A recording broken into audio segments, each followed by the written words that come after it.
It's time for Security Now. Steve Gibson is here with the latest on a Docker exploit. Yes, there is a weird one. ColdFusion, why you might want to stop using that. And Spectre, another Spectre mitigation. But do you really need to protect yourself against Spectre? And one 19-year-old Argentinian who's become a millionaire finding bugs. It's all coming up next on Security Now. Netcasts you love. From people you trust. This is Twit. This is Security Now with Steve Gibson, episode 704, recorded Tuesday, March 5th, 2019. Careers in Bug Hunting. Security Now is brought to you by Cashfly. Give your users the seamless online experience they want. Power your site or app with Cashfly's CDN and be 30% faster than the competition. Learn more at securitynow.cashfly.com. And by Ziprecruiter. Hiring can be challenging, but there's one place you can go where hiring is simple, fast, and smart. A place where growing businesses connect to qualified candidates. That place, ziprecruiter.com/securitynow. And by LastPass. Ensure safer workplace password sharing with LastPass, the #1 most preferred password manager. Visit lastpass.com/twit to learn more. It's time for Security Now, the show where we cover your security and privacy with the guy in charge, Mr. Steve Gibson, GRC.com, Gibson Research Corporation. Hello, Steve. Yo, Leo. How's the research going? The research is coming along just fine. I just thought about this. What are you researching at the Gibson Research Corporation? Well, so the original, the predecessor, okay, I've had a little too much coffee this morning. The preceding company was Gibson Labs. Yeah. And of course, then I guess it would be like, okay, what are you mixing up in your test tubes and beakers in your laboratory? Well, the Tech Guy website is the Tech Guy Labs. I like the image anyway. Yeah, I do too. Yeah.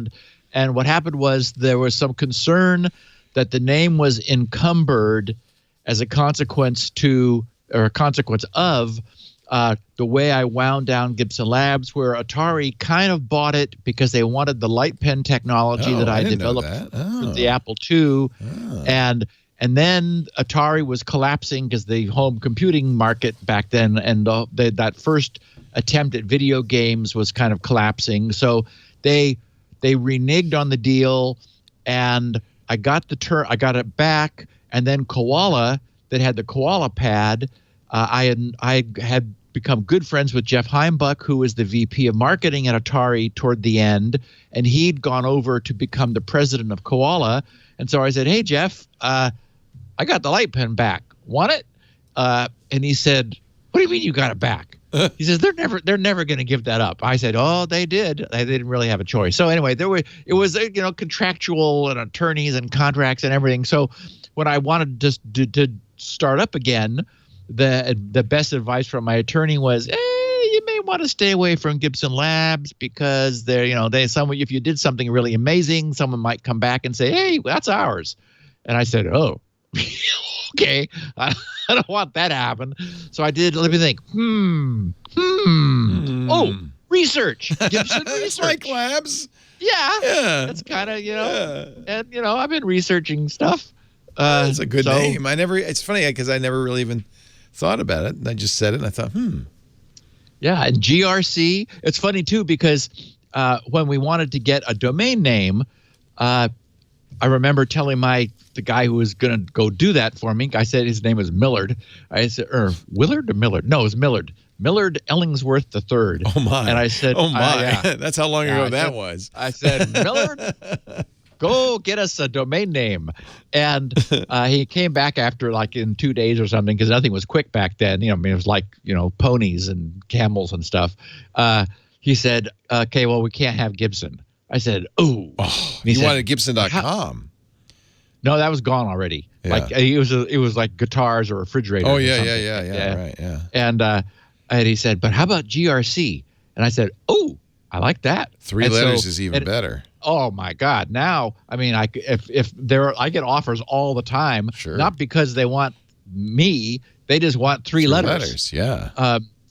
And we registered GRC we were about 6 months behind another famous domain, Microsoft.com. Wow. So, I mean, that was, this was when it was all just beginning to happen back then.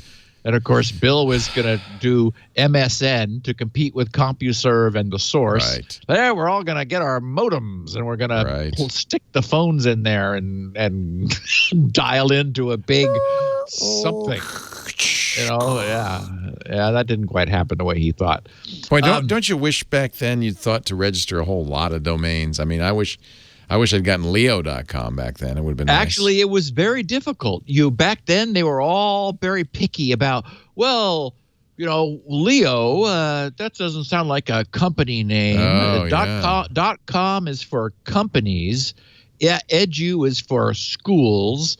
And, org is for nonprofit. We need to see your certification. I remember that. It was very different, and so now it's like, you want .email? Fine. It's like, okay, whatever. So, yeah. I feel the same way. I've often thought about, I've never been a squatter. That annoys me. And there have been people who've offered me very tasty domains, and I've said, you want to give it to me?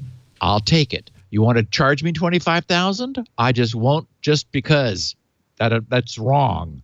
And there are people who have come to me asking for domains that I've been keeping alive for no reason that I've never used. And I've said, yeah, you're right. I'm not going to use it. Here you go. And they're like, what? You're giving it to me? I said, yeah, because it's wrong to charge. That's just not right. So anyway, this week, speaking of things kind of evolving, there was some news that kind of thought, okay, we need to share this with our listeners because, well, of course, that's generally true of this podcast every week, come to think of it. But this was career related. And that's my point. I knew there was one there somewhere. I've really had too much coffee. So that's not possible, Steve. That's not possible. You can't have too much coffee. So careers in bug hunting is the title of this episode 704 of Security Now, because Santiago, I want to say Lopez, I don't have it in front of me, whoever he is, he made $1 million. He's only 19. Yes, he is a teenager. Self-taught. He's got a little Mini Cooper, and now he's got a Peugeot. He's buying cars. He apparently likes to swim. Because when I saw the title, I thought this was out of Storm. What is that Troopers movie where they had go to space, hunt bugs? The Heinlein. Remember that? The Heinlein story. Starship Troopers. Thank you. Yep. Thank you. Anyway, so that's what we're going to talk about. We're going to wrap up by talking a little bit about and share HackerOne is now the #1 legitimate, unlike Zimperium. And I guess it's going to be a bidding war, right? If you've got a really tasty 0-day, Zimperium may be offering more. If you're having to support yourself, I wouldn't say that it's wrong to sell something to Zimperium, but hopefully HackerOne, who is not turning around and selling them on, to governments, would be an alternative. Anyway, the point is I have lots of questions about this, and we'll talk, of course, but I need to understand this a lot better. So we're also going to take a look at a newly available improvement in Spectre mitigation performance, which is just today actually being rolled out by Microsoft. And there are, for people who qualify, because it turns out the newer Intel chips can't do this, but the older ones, Broadwell and older, can. There's some registry tweaks if you're up to 1809, and I heard you mention after Mac Break Weekly that your system was just now my Microsoft 1809. That was the October 2018 release, and I've got mine holding off because I can. It's like, okay, I don't really want to take any arrows in the back. But anyway, the point is that the Spectre mitigation slowed things down, especially for older chips. Those older chips can now get a reprieve, maybe. We also have an Adobe ColdFusion emergency and patch, which, again, I hope anybody who's ColdFusion based, that's the platform that Adobe's things refuse to die. And I think that Adobe should be worried about why everyone wants them to. But that's another matter. Does Adobe own ColdFusion now? Yeah, Adobe is ColdFusion, and again, just die, but it won't. So, but it should, and just like everything else, Shockwave and Flash, and I would worry if I were Adobe, and maybe this is a stock tip. I don't own any stock, so I could say this. If you want to sell something to sell short, the company where everyone wishes everything that they published would just die already. Anyway, I really do think I got to lay off the caffeine. So no, this is going to be a fun show, everybody. We fasten your seatbelts. It's going to be a bumpy ride. We also have more problems with AV and self-signed certs, a Docker vulnerability being exploited in the wild. The end, believe it or not, at the end of this week, Coinhive is shuttering themselves.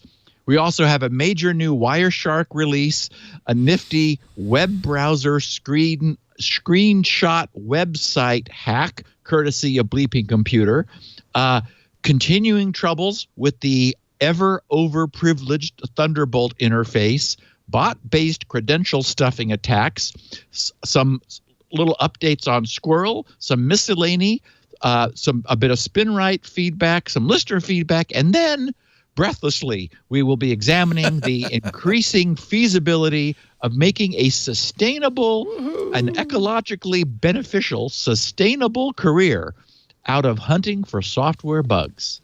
So yes, no sign of, I don't think the bugs are going to end. And certainly this podcast never will either. This very episode may never end at this rate. Single episode, just tuck yourself in.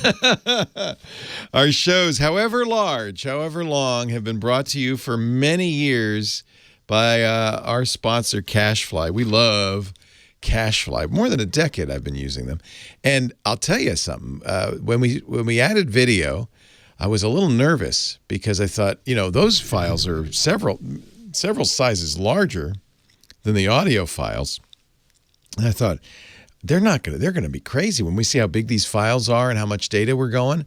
But no, the thing I love about Cashfly is they make it easy for you to kind of plan your CDN expenses. Oh, I should probably explain what Cashfly is. It's a CDN. That means they help get content to where it's going, right?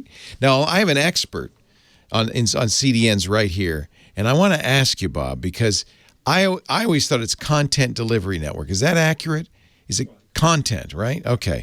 Somebody the other day said, no, it's not content, it's something else. Well, the point is the same. It's a network of servers geographically distributed. And the idea is whether you're doing a podcast or software as a service, that your users are getting it from a server that's near them.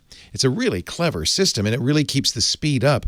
But also, because it's this large network, it gives you very high reliability. In fact, Cashfly is backed by a 100% SLA. Forget 4 nines, 100% SLA. They guarantee the best user experience for all your customers, no matter where they are, whatever device they're on. We literally, after we added video, and thank goodness, knock on wood, our audience size continues to go up, we literally do several petabytes a month of data through Cashfly. And because when you're planning your bill, they base it on yearly usage trends. Spikes, sudden jumps in downloads don't affect you. You know ahead of time. In fact, I have to say, there have been times when I've had to log into other services to make sure we're not going over the limit.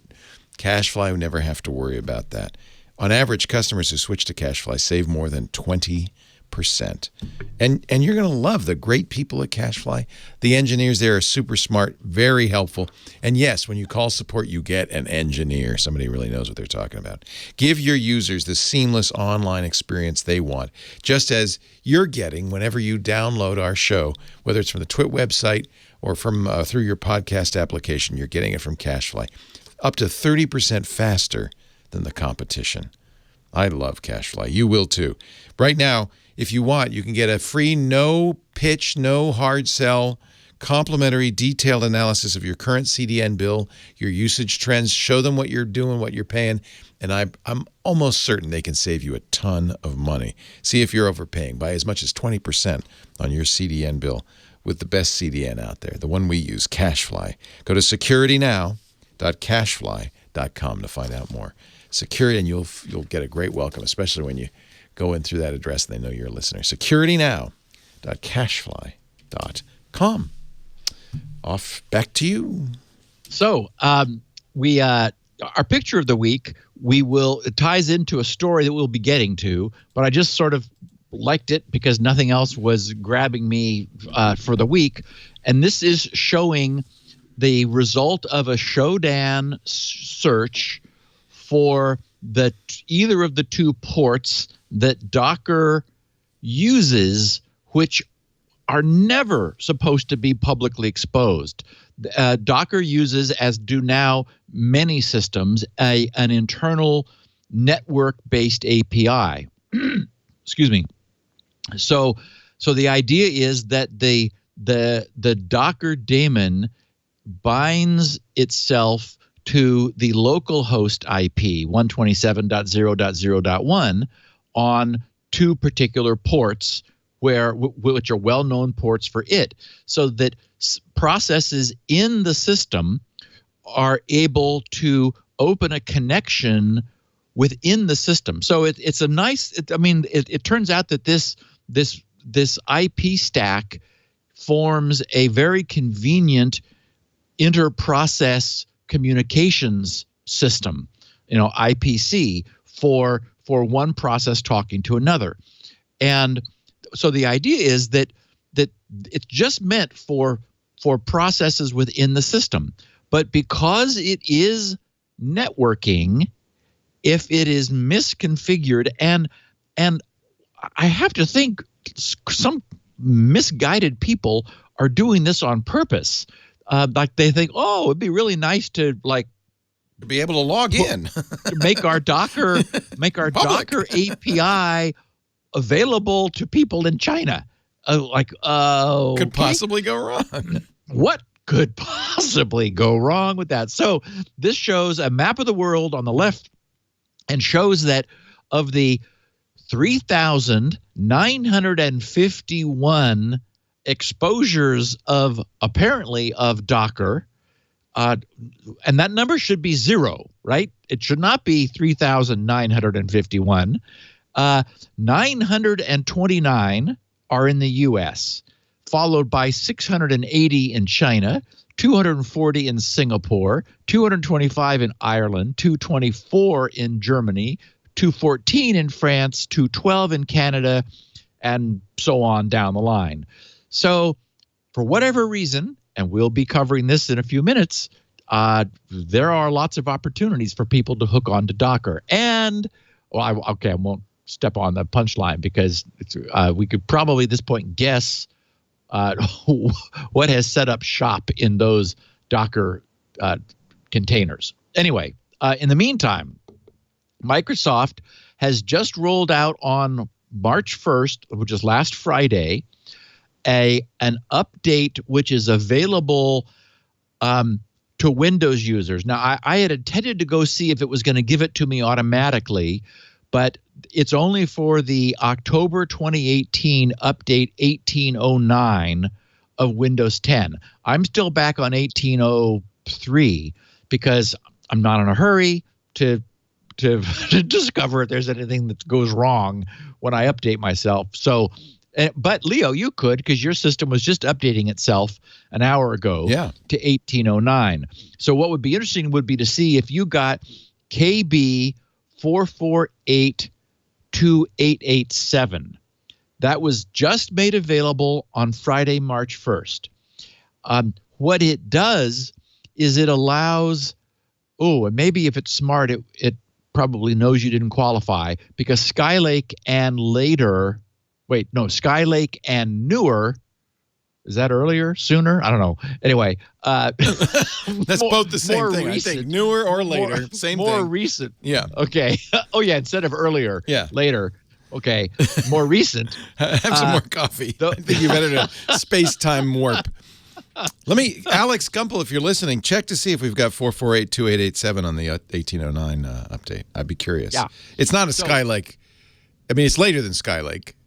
So it wouldn't more recent. Newer? Yeah. Okay, good. It wouldn't probably, I think it is. Actually, maybe not. Probably it's is. A couple of years old. Everything you've got is newer than that. I would hope. Anyway, so, I mean, I remember I bought that my current machine back when it was believed that Windows 7 was going to stop supporting Skylake, and it was like, what?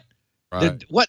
They are going to do that? So I immediately bought I guess it was going to stop supporting after Skylake. Then they thought better of that because many other people with more clout than I were were a little annoyed by that fact. Anyway, remember that Google invented something called retpoline, which is just difficult to say. Retpoline. It's a contraction of return trampoline. The trampoline is like the word sounds. A trampoline is something you bounce off of, right? So a return trampoline is a technique of bouncing off a return instruction. Google came up with this as a lighter weight solution to the second variant, the variant 2 of Spectre. And the problem with it was Microsoft's reaction, or Intel's solution was just to shut down a speculative execution benefit, which is what the variant 2 of Spectre was leveraging. And just like throwing the switch, it's like, okay, we're turning that off. Well, it caused a significant performance impact. So what Google realized was, rather than there's only like some instances where this is really a problem. And if you modify your code in those particular places, then you can just kind of like make little micro patches all over, but leave it on the rest of the time where it can't actually be leveraged against you. So as Microsoft explains in their update, they said retpoline, which is, so they're incorporating this invention of Google. Thank you very much, Google. Retpoline works by replacing all indirect call or jumps in kernel mode binaries with an indirect branch sequence that has safe speculation behavior. They wrote, this proves to be much faster than running all of kernel mode code with branch speculation restricted. And this is their IBRS set to 1, which is their indirect branch restriction on speculation. However, they write, this construct is only safe to use on processors where the return instruction does not speculate based on the contents of the indirect branch predictor. And this is where everyone's head explodes, of course, because it's like, what? But not Google's. Google said, what? Okay, and then we'll figure out what that means. So Microsoft did, Google did, everybody, said, okay. So unfortunately, Intel's newer processors, thus the newness of them, do that. They speculate based on the contents of the indirect branch predictor, which means that retpoline cannot be used on them. So, is that good or bad? I'm kind of lost track at this point. I know. This is so the newer processors are more vulnerable. They're more newer. So they're okay. they're fancy. I grant you that. They're fancy, and their return instructions being fancier, do speculate based on the contents of the indirect branch predictor. Therefore, we can't rely on retpoline to work for them. Processors where we can are all AMD, which don't do that, as well as Intel processors from Broadwell and, okay, let me get this right, earlier, meaning older and before and up until and including. Pre-Broadwell, not Broadwell. Just like it was. No. Broadwell and pre. Oh, okay. Yes. So inclusive. Yes. And so that means that Skylake came after Broadwell. I got it. That's right. Yeah. And by the way, that Surface Studio is Skylake. So that would mean it's you're not going to get this. Retpoline patch. Retpoline cannot be used because on your system.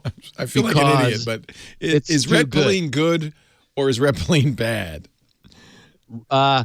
Retpoline is a fix for variant 2 of Spectre. But do I not need Retpoline because I have a Skylake processor? You wish you could have it, but you can't. So in other words, it's bad to have the newer processor because the Retpoline fix doesn't work. Yes, although it's kind of good to have it be newer because it's not slowed down as much by variant 2 of Spectre. Yes, because the Retpoline has side effects, bad negative side effects. Basically, we thought we were going to finally stop talking about this. We were going to limit this to 2018, but no, here it is in 2019 still, and it's just as mind-boggling as ever. Yeah. So here's the takeaway. If any of our listeners have, if their ears are not bleeding, if you happen to have Windows 10 with the 1809 October 2018 update, and they're not going to ever do this. They've said, sorry, we're not going to go back in time any further because we're all exhausted.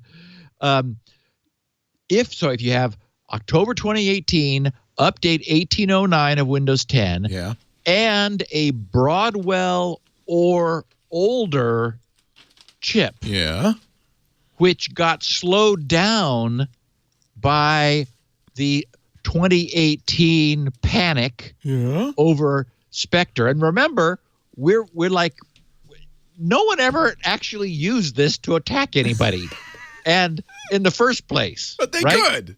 And but on an end user's machine, if you've got something in your machine attacking itself, then you've already got problems. So Retpoline and I mean willy-nilly, who cares? So the only problem was in cloud environments where you might have a deliberately shared hosting environment where malicious code was running in one VM, and this was being used to try to leak secrets out of an adjoining VM, which is not anything that your typical end user has anyway. But essentially what will happen is if you are that person, Broadwell or older chip, where you would have seen things slow down if you didn't, for example, use my inspector utility to turn this nonsense off because it's just not a problem in the first place.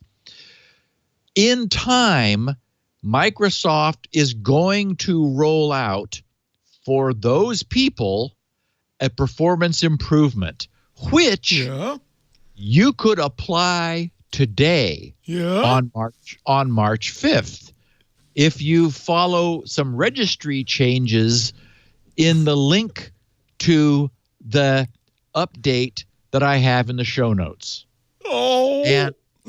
And because that probably has winnowed down our entire applicable audience to 5, I'm not going to go through that now. I'm just going to say that's there. Is it in Inspector? Did you put all this in Inspector? Yeah, Spectre has always had this. It knows all about it. Okay. Yeah, you could turn this stuff off, and then your machine runs fast and fine. And there's, again, we've always said we will certainly let everyone know if they should ever actually need to turn these mitigations on. As far as anyone knows, this has never actually been used to. I mean, this is probably the biggest example of the sky is falling security concern without any basis for believing that an individual needs to do anything. But boy, was it a great source of material for 2018. Oh, man. Yeah. So today, Microsoft updated their posting saying while the phased rollout is in progress, that is they're going to tippy-toe this out, this Retpoline deployment sort of cautiously. They said while the phased rollout is in progress, customers who would like to manually enable Retpoline on their machines, those with Windows 10, October 2018, 1809, with a Broadwell or older chip, can do so, they wrote, with the following registry configuration updates. And again, link in the show notes for the 5 of you out of the who knows how many listeners we have who are, still at this point like, oh, yeah, that's me. Go get it. Meanwhile, Adobe ColdFusion gets an emergency patch. Last Friday, March 1st, Adobe released an emergency patch for their Java-based ColdFusion website development platform to close a vulnerability that was being actively exploited in the wild to execute arbitrary code. So yes, emergency. That's so if hopefully, again, if you're using ColdFusion, you are current with your email update notification list, and this is already old news to you because this was a 0 day that they became aware of. The vulnerability allowed an attacker to bypass restrictions for uploading files. So to take advantage of it, the website had to be configured to accept executable uploads. So that immediately, hopefully, disqualifies. That's a problem right there. Yeah. Now, on the other hand, there are places where, you could imagine you could be allowing executable uploads for some reason where they would be sequestered and then could not be executed. The flaw allows an HTTP request to execute that uploaded file. Whoopsie. Wow. So not good. Really not good. Yeah. All previous ColdFusion versions on all platforms are vulnerable to this flaw. It's CVE 2019-7816. I've got a link to their security advisory, which you just had on the screen a second ago. Adobe's summary said, Adobe has released security updates for ColdFusion versions 2018, 2016, and 11. Anything. These updates resolve a critical vulnerability that could lead to arbitrary code execution in the context of the running ColdFusion service. Adobe is aware of a report that this CVE 2019-7816 has been exploited in the wild. It turns out that an independent consultant named Charlie Arhart discovered this when he found it being used against one of his clients. Bad. Yeah. After figuring out what was going on, Charlie reported the flow to Adobe along with a proposed solution. To their credit, and doubtless due to the bug's extreme severity affecting all appropriately configured ColdFusion-based websites, ever, Adobe had the fix ready within just a few days. So bravo for them, getting on this immediately. Bleeping Computer interviewed Charlie, who they quoted saying, quote, "Getting folks to implement this fix is of critical importance." And Charlie did not disclose any additional details of the attack since he didn't wish to help any attackers. However, he did tell Bleeping Computer that he believes that a skilled attacker will be able to connect the dots from Adobe's security bulletin and find a way to exploit the glitch. So knowing that the key is finding a site that will accept an executable upload, there is now a way then to generate an HTTP query of some sort which will execute that. And so, ColdFusion has been around for a long time. It's one of those things that refuses to die, like everything else that Adobe, except, PDFs. We like those. But everything else, no. This was always a problem with PHP, is that if you weren't careful about your directory permissions, you can execute PHP code in a directory. Yeah. Arbitrary code, and boom. Yep. Yeah. Yep. So for an interim mitigation, Adobe wrote, note, this attack requires the ability to upload executable code to a web accessible directory and then execute that code via an HTTP request. Restricting requests to directories where uploaded files are stored will mitigate this attack. Okay, just update ColdFusion. Maybe, again, so if something prevents you from doing that, then, oh my goodness, yes, by all means, don't allow directories where files are uploaded to be web accessible by any means. You certainly shouldn't. I mean, that's, web security 101. So again, ColdFusion 2018, update 2 and earlier, 2016 update 9 and earlier, and ColdFusion 11 update 17 and earlier. Basically, that is all of ColdFusion is susceptible. So hopefully anybody, as current security really requires, anybody who is doing things with web-based systems needs to make sure that, we talked about this with Drupal last week. Make sure that your email address that they have on file for you is correct and that alarms go off when they send you a security bulletin, because right now the exploit window is, we are seeing how quickly bad guys jump on these things. We have another instance of a self-signed certificate problem emerging and a collision with another AV. In this case, it's Kaspersky. More than a month ago, since early February, or rather for more than a month since early February, Chrome users, so people using the Chrome browser, which we know is most people in the world now, who are also using Kaspersky's AV,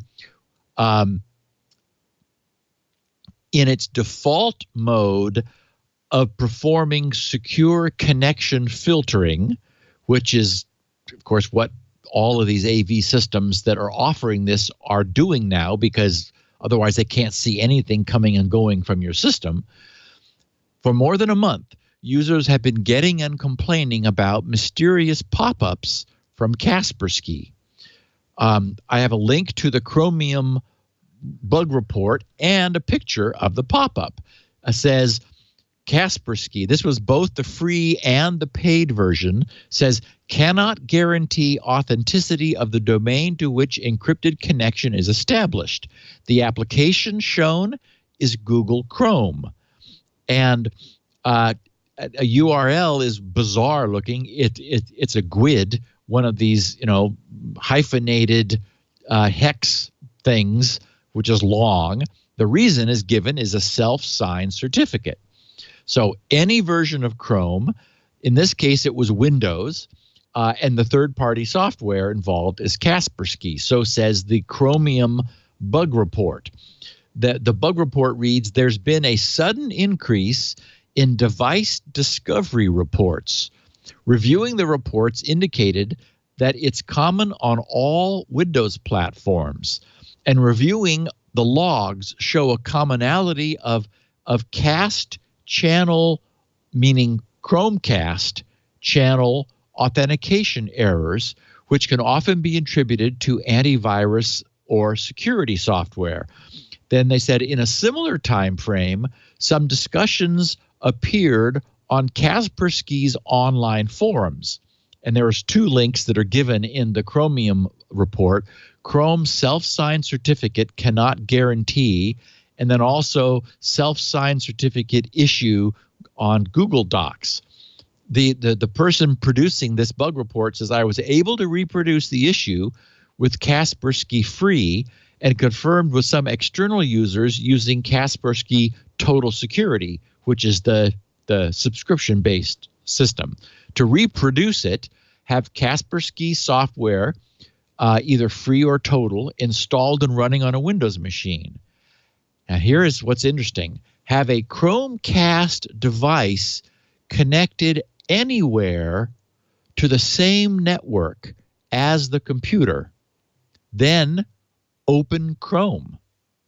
So he says, immediately when Chrome is opened on a network with a Chromecast device, a pop-up dialog appears from Kaspersky stating, cannot guarantee authenticity of the domain to which encrypted content is established. Okay, remember, the user hasn't done anything at this point. They've just fired off Chrome to get ready to do something, and suddenly they're being shown this thing saying, we're not happy.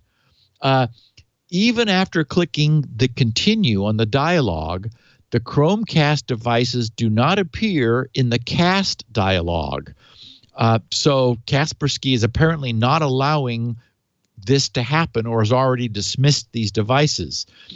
Disabling scan encrypted communications, which in the Kaspersky network settings, which of course is the thing which is allowing Kaspersky to intercept and filter with its own certificate any attempted TLS connections, says the bug report says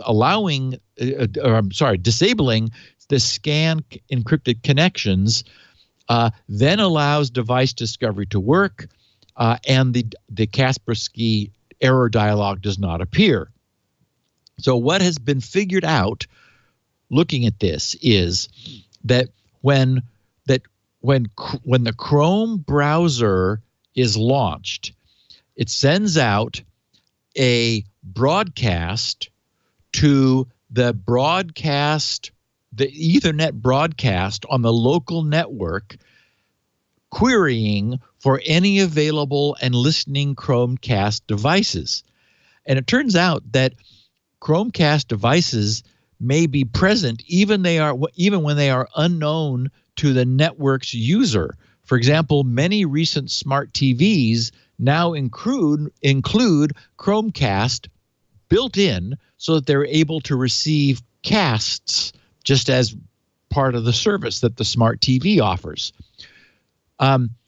Chromecast has a device discovery service which listens for anybody asking for it and accepts connections on TCP port 8009. And it will establish a TLS connection to a client connecting to it using its self-signed cert. So when Chrome is started up, it sends out are there any Chromecast devices listening out there on the local broadcast to the LAN? And any powered up and online Chromecast devices will hear the call and reply. Then the Chrome browser attempts to bring up a TLS connection to that responding device's IP at port 8009. In the TLS handshake, the Chromecast device sends a self-signed cert in order to encrypt the communications, and Kaspersky freaks out if it is monitoring all connections to not even to Chrome, but to the PC on which Kaspersky is installed. So that's what's been happening. Kaspersky's complained that it's not easy to distinguish this event from everything else going on, but they have said that within a week or two, they'll have a fix for it shortly. My guess, because there's really no downside to doing so, is that they will simply allow connections to be made from the user's computer to other devices on the same LAN, on the same network subnet, because that's going to be safe, and to make this port 8009 an exception, basically whitelist a self-signed cert warning on port 8009 when it's on the local net. There's no reason not to. You're not opening yourself to any security vulnerability because it's your own LAN, and you're establishing a TLS connection. The fact that it's a self-signed cert is not a problem. I'm sure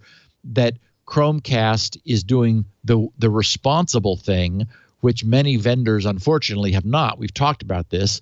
That is to say that Chromecast is creating a cert on the fly with a unique private key.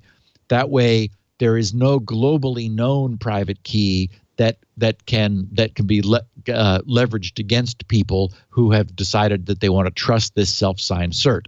So, honestly, we see this crap all the time. This is just why you shouldn't use an AV.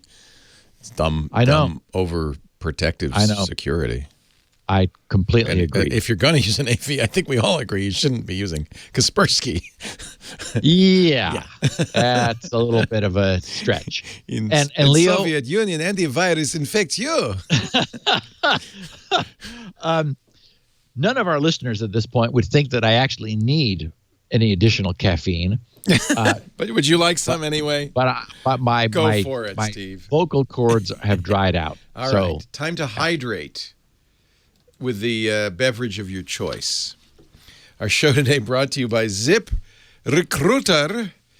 We use Ziprecruiter here, and I love it. In fact, when we needed to hire a new bookkeeper, Lisa was going to post, as you would, post the listing and all the usual job sites and stuff. And I said, wait a minute, what about Ziprecruiter? She was kind of not thrilled because she said, well, no, I got a lot of work to do. I got to interview people. I got to hire people.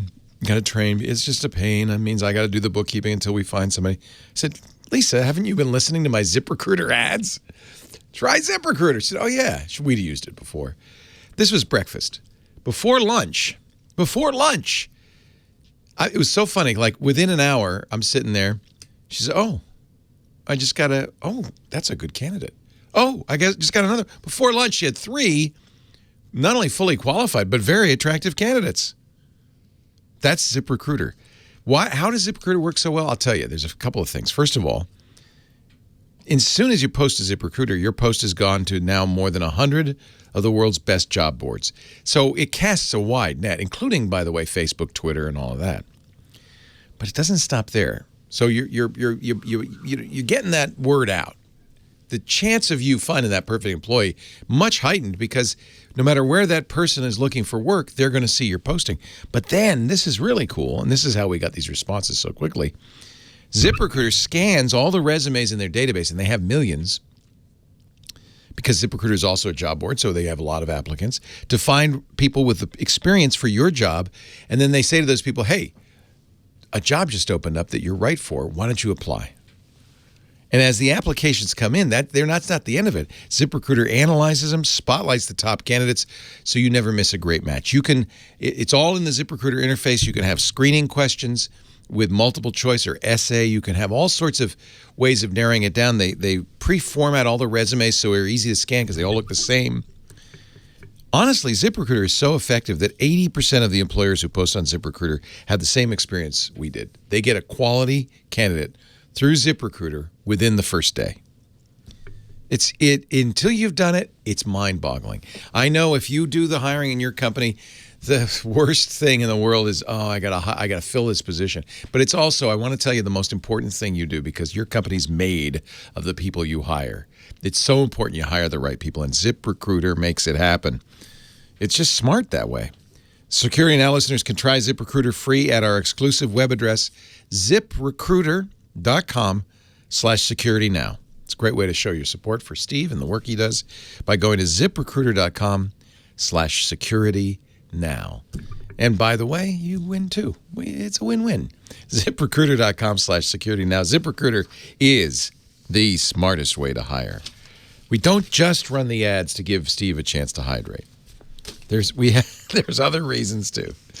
So that's a good reason. That's a very good reason. I'm not knocking it. You wouldn't want to talk for 2 hours solid. So Docker containers are having another problem. We've talked about these before, and unfortunately they're back. But we should back up a bit and talk about Dockers a bit, and I don't mean the pants, since we have never discussed them in any detail. And they're becoming increasingly popular and are therefore becoming an increasingly lucrative target for attack on the internet. And this is, again, another one of these issues that should not be publicly exposed. We showed the picture of the nearly 4,000 Docker ports that Shodan was indexing as being publicly available. Okay, so we all understand the concept of a virtual machine since they've been around for a long time. If a Docker moves the encapsulation boundary over to the other side of the OS, is a way to think about this. In a virtual machine environment, we have the so-called hypervisor. It takes advantage of the amazingly complex hardware features of processors to create isolated abstractions of the hardware processor itself, thus the term virtual machines, virtual CPUs. And once you have an abstraction of a processor, a virtual machine, then you boot an operating system onto that virtual machine to create an instance of a system which can then run that operating system's client software. Okay, but think for a moment about how expensive this is in a cloud computing environment. Say that a given hardware system wants to run 6 separate tasks. Taking the virtual machine approach, the system's RAM is divided up into 6 partitions. An operating system instance is booted into each one, and then each one is given a task to run. The flexibility this offers is that the hardware could be simultaneously running 6 different operating systems, each running their own task. But the reality in today's computing environment is that more stuff in the cloud is Unix or Linux based. So you're not actually running a totally heterogeneous OS environment. It tends to be homogeneous. So booting 6 redundant copies of the same Linux VM on a cloud computing hardware instance is very wasteful. And remember back when we were talking about rowhammer attacks, how we learned that practical VM environments worked very hard to consolidate identical regions of memory. So if you had 6 copies of Linux VMs, each running the same OS, a great deal of the memory that they're using is the same because it's the same OS. So, same drivers, same kernel, same a lot. And so the virtualization hardware allows those duplicate regions of memory to be consolidated so that each VM sees its own memory map and isn't aware that it's actually sharing that physical memory among other VM instances. The point is that there's been a lot of work to difficult work, which in this case exposed rowhammer vulnerabilities as a consequence, but a lot of work to get back the lack of efficiency of running all of these separate VM instances. Okay, so under this original VM-based cloud computing model, the encapsulation was the VM. What Docker does is it moves this encapsulation boundary onto the other side of the OS, whereas the VM model, the encapsulation boundary was between virtual machine hardware and the VM's OSs. Docker places the boundary above the OS at the OS service level. So whereas a VM contains an operating system, a Docker container does not. The Docker container runs on or above an operating system to which has been added a Docker interface API.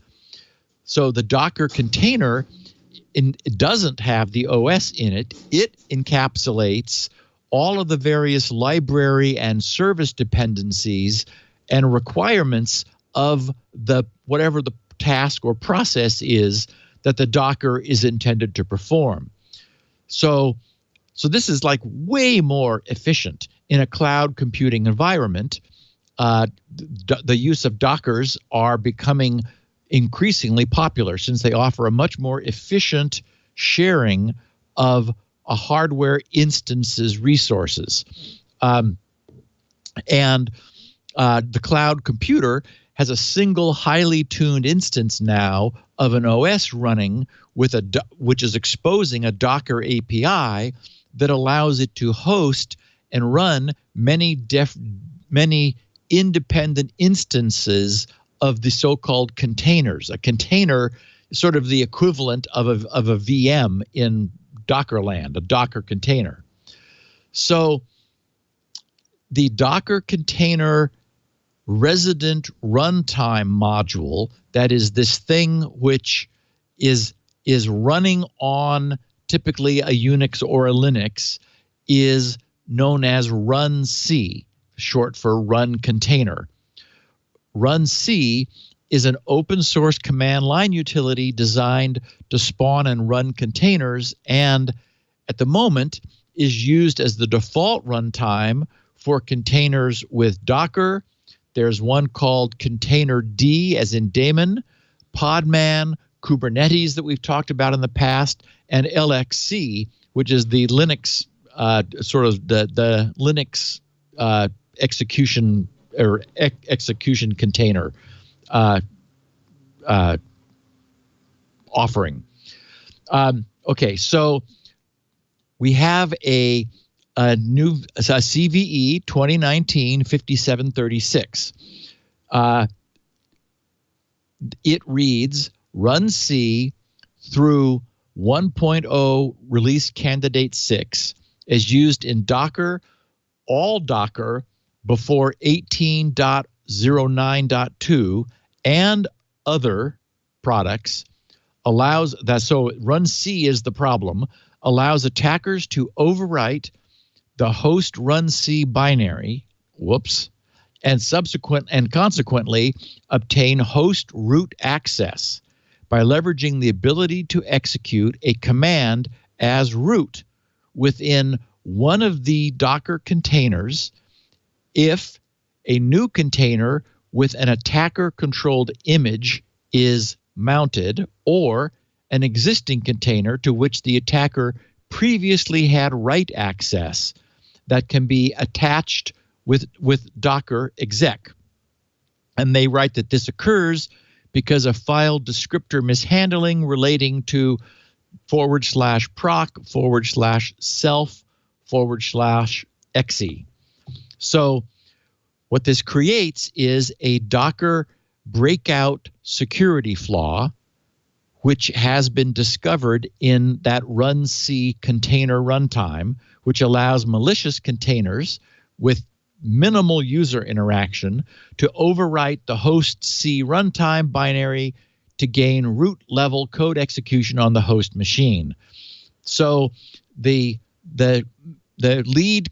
maintainer of Run C is a senior software engineer at SUSE Linux in Germany, and I won't go through his posting, but he posted the details about the flaw and updates with a 7-day window before releasing a proof of concept.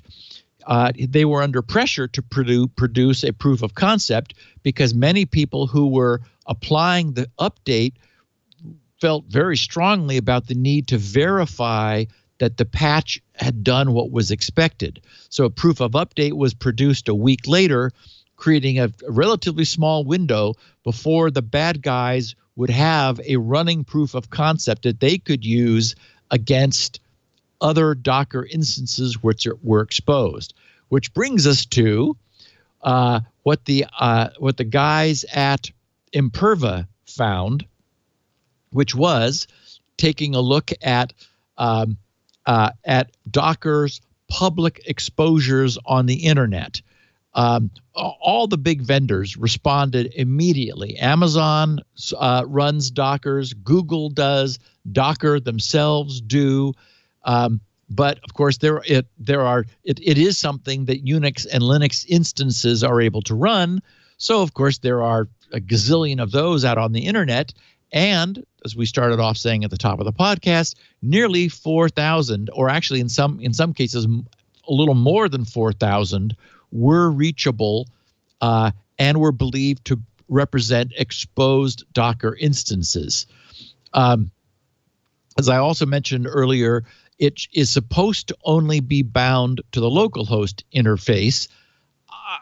I can't explain how thousands of these could be exposed publicly, except maybe somebody wanted to have a Docker instance that would be only on the LAN, and then their firewall was misconfigured, so it got out.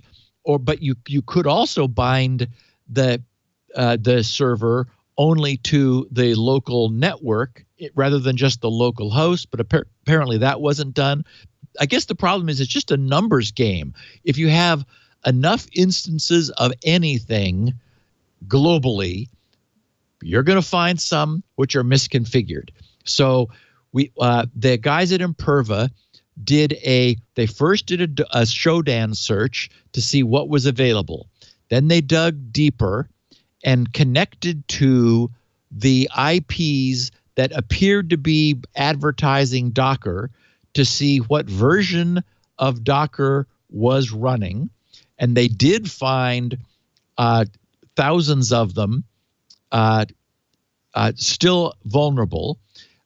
Then they dug even deeper and looked inside. They found that out of the nearly 4,000 IPs that were apparently exposed by the Shodan search engine, about 400 of them were still responding as Docker. The presumption is that other bad things may have crawled inside and closed the door behind them, so they were no longer publicly exposed.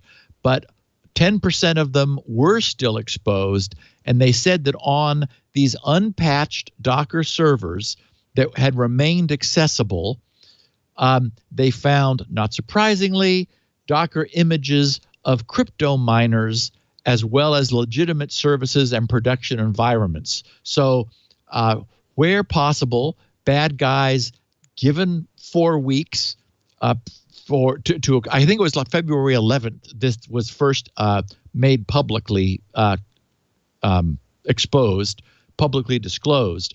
So didn't even take a month before immediately crypto miners were set up on these machines. Presumably, they may well be servers which have some strong hardware, and so there's some hope, no doubt, in the minds of the bad guys that if you can get a crypto miner mining Monero cryptocurrency on a strong big iron server platform, you stand to make some money. So Imperva summed it up yesterday in their disclosure. So that was just Monday the 4th, that's saying hundreds of vulnerable Docker hosts exploited by cryptocurrency miners. Which brings us to a sort of an unexpected but interesting story. We've been talking about Coinhive off and on for, I think it's been a couple of years. Coinhive, of course, is the company deeply in the gray. They pretend to be a well-intended service. The idea was that people who wanted to make money from visitors to their websites, rather than putting ads on the site, would host the Coinhive JavaScript on their, in their web pages, so that visitors to their website would download the a link to the Coinhive JavaScript, which would then download from Coinhive the mining software, which while the visitor was moving around this cryptocurrency-based or cryptocurrency-financed website, would spend a little time participating in a mining pool in order to generate some money in return for the short-term use of the visitor's processing resources. Okay, if all of that was the way it worked, that would make sense, especially if a notice is put up on the web page saying, hey, we notice you're blocking ads. Would you mind clicking here, give us your permission to run a benign cryptocurrency miner on your web page while you're visiting our site? You say, okay, yeah, fine. Seems like a reasonable trade-off. You say yes, that happens. Of course, what happened was bad guys said, oh, I'm going to create a Coinhive account and I'm going to inject this Coinhive mining script everywhere I possibly can. So as a consequence, we've discovered we talked about last year how there were routers,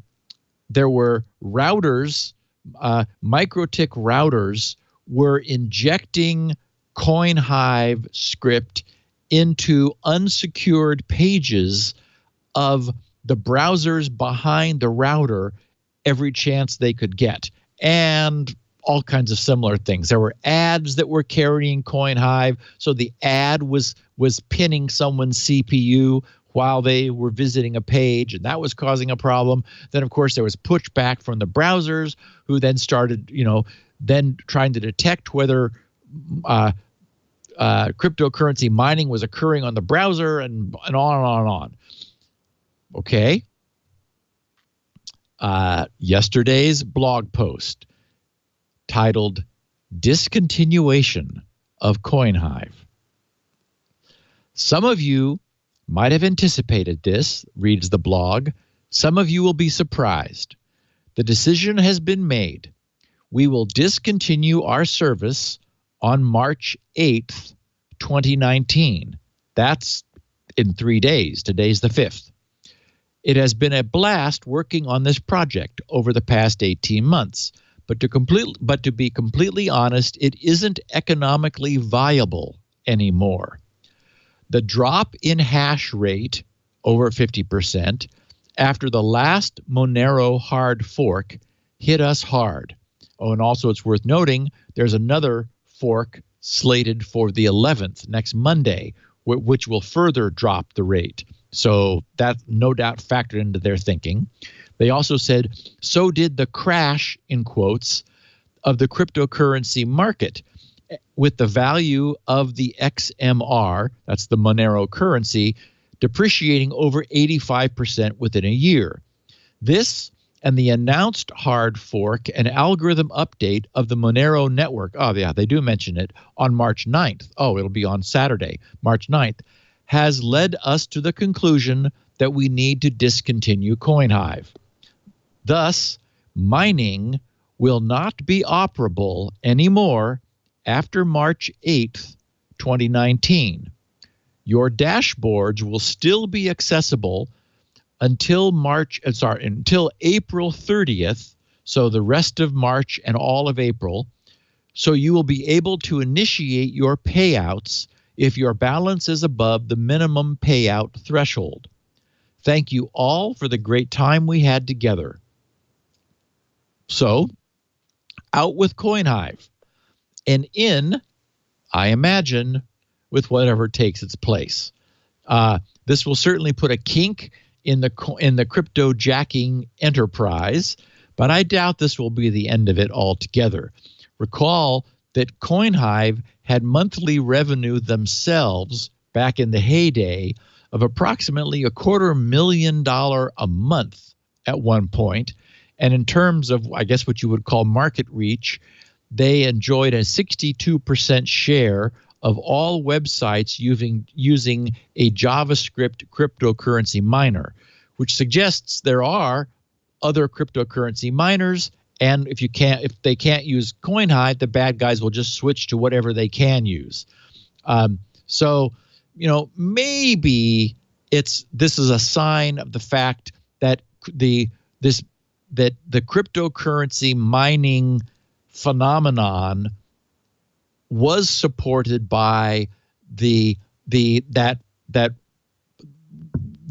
balloon that we had in cryptocurrency valuation, and that the expansion of mining, which allows this continual hard forking and revision of the algorithm of cryptocurrencies to, in fact, the algorithm change is further fighting back against ASIC mining in the case of Monero. So it may just be that it's really no longer viable, that we're not going to be suffering this continual concern over mining injection into web browsers because it just no longer pays. That there are other ways for these bad guys to make more money than injecting cryptocurrency mining into the browsers of unwitting users. Despite the fact that at one point 200,000 MikroTik routers had been commandeered and used for cryptojacking campaigns in several different waves. So I imagine we'll see, and we'll certainly cover what happens moving forward. Who do you think created Coinhive? Do you think that was just some graduate student in his dorm room, or? Yeah, that's the impression I get now. Yeah, I really do think that it was I think it was well intended. It was probably always misdirected because there was never a way to prevent its abuse. And he was saying, set up an account with me, and you can have your visitors to your site mine Coinhive to generate some revenue for you. Well, that's kind of a cool model. It was like, oh, okay. The problem is bad guys. There was no way to police it. There was no way to keep bad guys from injecting that same script, creating an account at Coinhive and then just spraying this script everywhere they could in order to get, non-permitted cryptocurrency mining happening. So I think it was, it was a kind of a good idea. It would be interesting to know how much money the guy is pocketing as he shuts things down and steps away. But it was just probably always a bad idea. Only because there's just, no way to do it or at least he didn't have a way to do it in a way that did not allow it to be abused. I still think it's interesting. I mean, the idea of generating revenue for a site. I mean, I feel badly for Wikipedia. I donate every year when Jimmy Wales comes knocking, and he does. But then I want to support Wikipedia. But would it be a bad thing if my processor was used to generate some revenue for them while I'm looking at a Wikipedia page? that's a trade-off I could make rather than have ads on. I would really not like to have ads on Wikipedia. So, but the Wikipedia pitch every year is this is expensive for us to keep this stood up and maintained. So I still strike me as an interesting model. The idea that because of the design of the cryptocurrency, it is still feasible for a CPU to mine, and it hasn't been like, as is the case in Bitcoin, that's just gone. That's just all custom hardware now. They designed an algorithm with Monero, which is hostile to that kind of scaling, ASIC scaling, and the idea of generating revenue while you're visiting a site with your permission, it really does seem interesting. Yeah.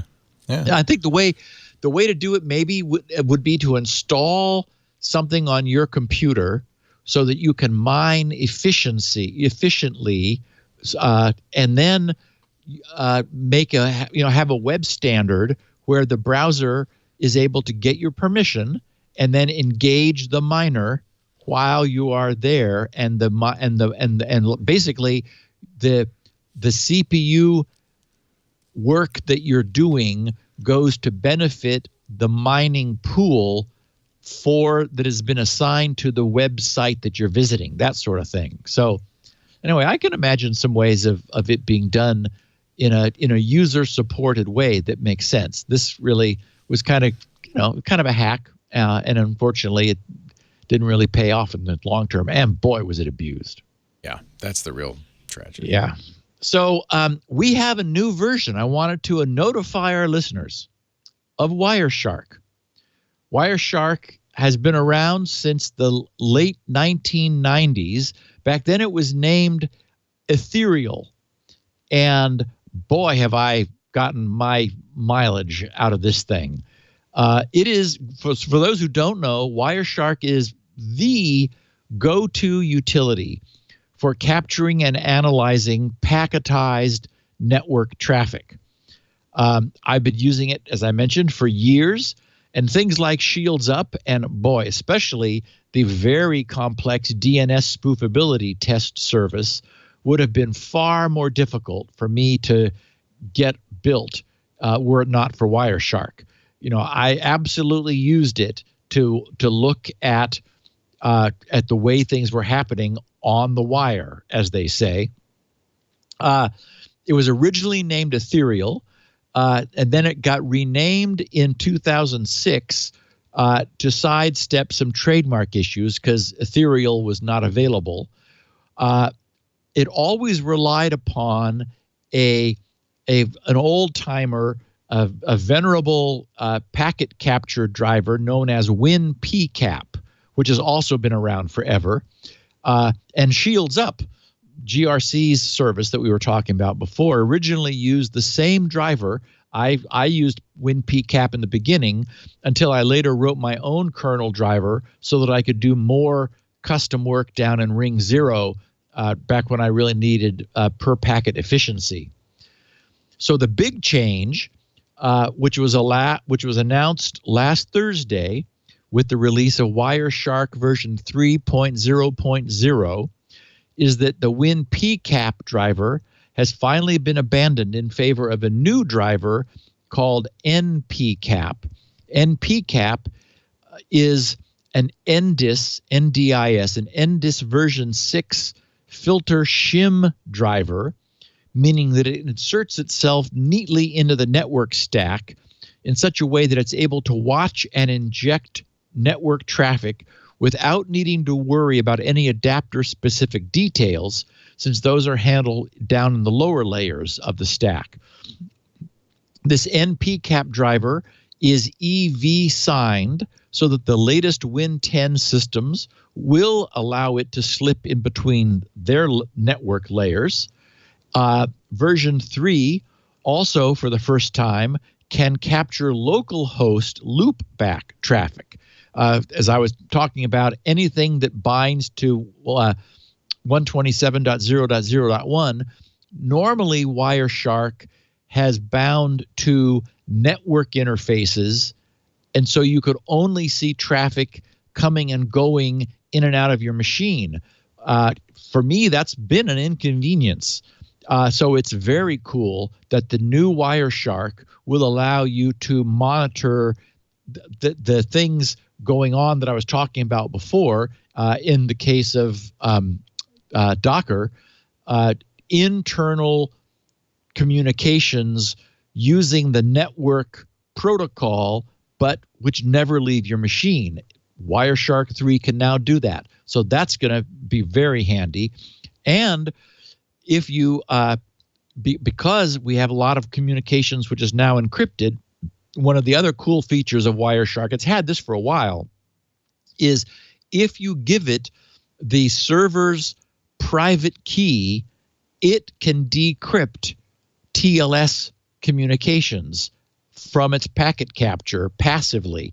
We've sort of talked about how that's possible. Remember that we talked about how the NSA is sucking up all of this network traffic, which they cannot read. But if in the future the private key, even after it's expired, becomes available to them, they can go back and use the server's private key to decrypt past captured network traffic. This uses that same approach in order to allow probably a custom, rolled server private key. You have to be very, very careful with your private key that it doesn't get loose. But being able to to bring up a service with a self-signed certificate that you've told the client service to trust, and then give the private key of that self-signed cert to Wireshark, so that you can then see into the TLS traffic that is being transacted. That's just super handy. So anyway, also in Wi-Fi, it's in the past you had to have typically an AirPCAP hardware Wi-Fi dongle in order to sniff radio traffic, especially promiscuously sniff all the traffic that it was able to see. Not so anymore. There is this NPCAP, the position of the NPCAP driver means that in the stack means that it's able to capture 802.11 Wi-Fi traffic out of the air without needing any special hardware. So I just wanted to make sure, put it on everyone's map, that Wireshark is now at version 3.0 and with lots of feature improvements, including it's able to decode many more network protocols than it was before. So definitely very cool. And this was a neat trick. I'm not sure that I have a use for it, but it's another thing that I wanted to sort of add to our listeners' bag of tricks. This is from Bleeping Computers founder Lawrence Abrams. He discovered that it was possible to use either Chrome or Firefox in a headless fashion, that is, no UI shown, to use the browser to render the image of a remote website's page by URL and save the page rendering to a image file, all with never launching the browser itself, which is kind of interesting.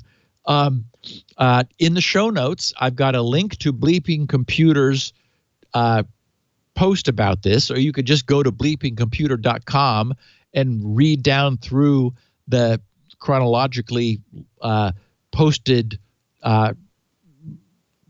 items in order to find software Chrome and Firefox can take screenshots of sites from the command line. Anyway, basically, the idea is you open up a command window and you give it the path to Chrome, wherever chrome.exe is located, then -- headless space -- screenshot equals, and then the path to the image.png, whatever you want to call it, and then the URL. And when you launch this command, nothing appears to happen. It just, the cursor, it takes a minute or two or however long. I mean, hopefully not that long. And, the cursor drops down and gives you a command prompt again. If you go look, and everything worked right, you'll find an image file, which if you then open it, is a picture of that URL as it would have been rendered by Chrome. There are some other additions to the command line possible. You can specify the window size in width and height. You can tell it you don't want scroll bars to be shown, and a few other things. And the same thing can be done with Firefox.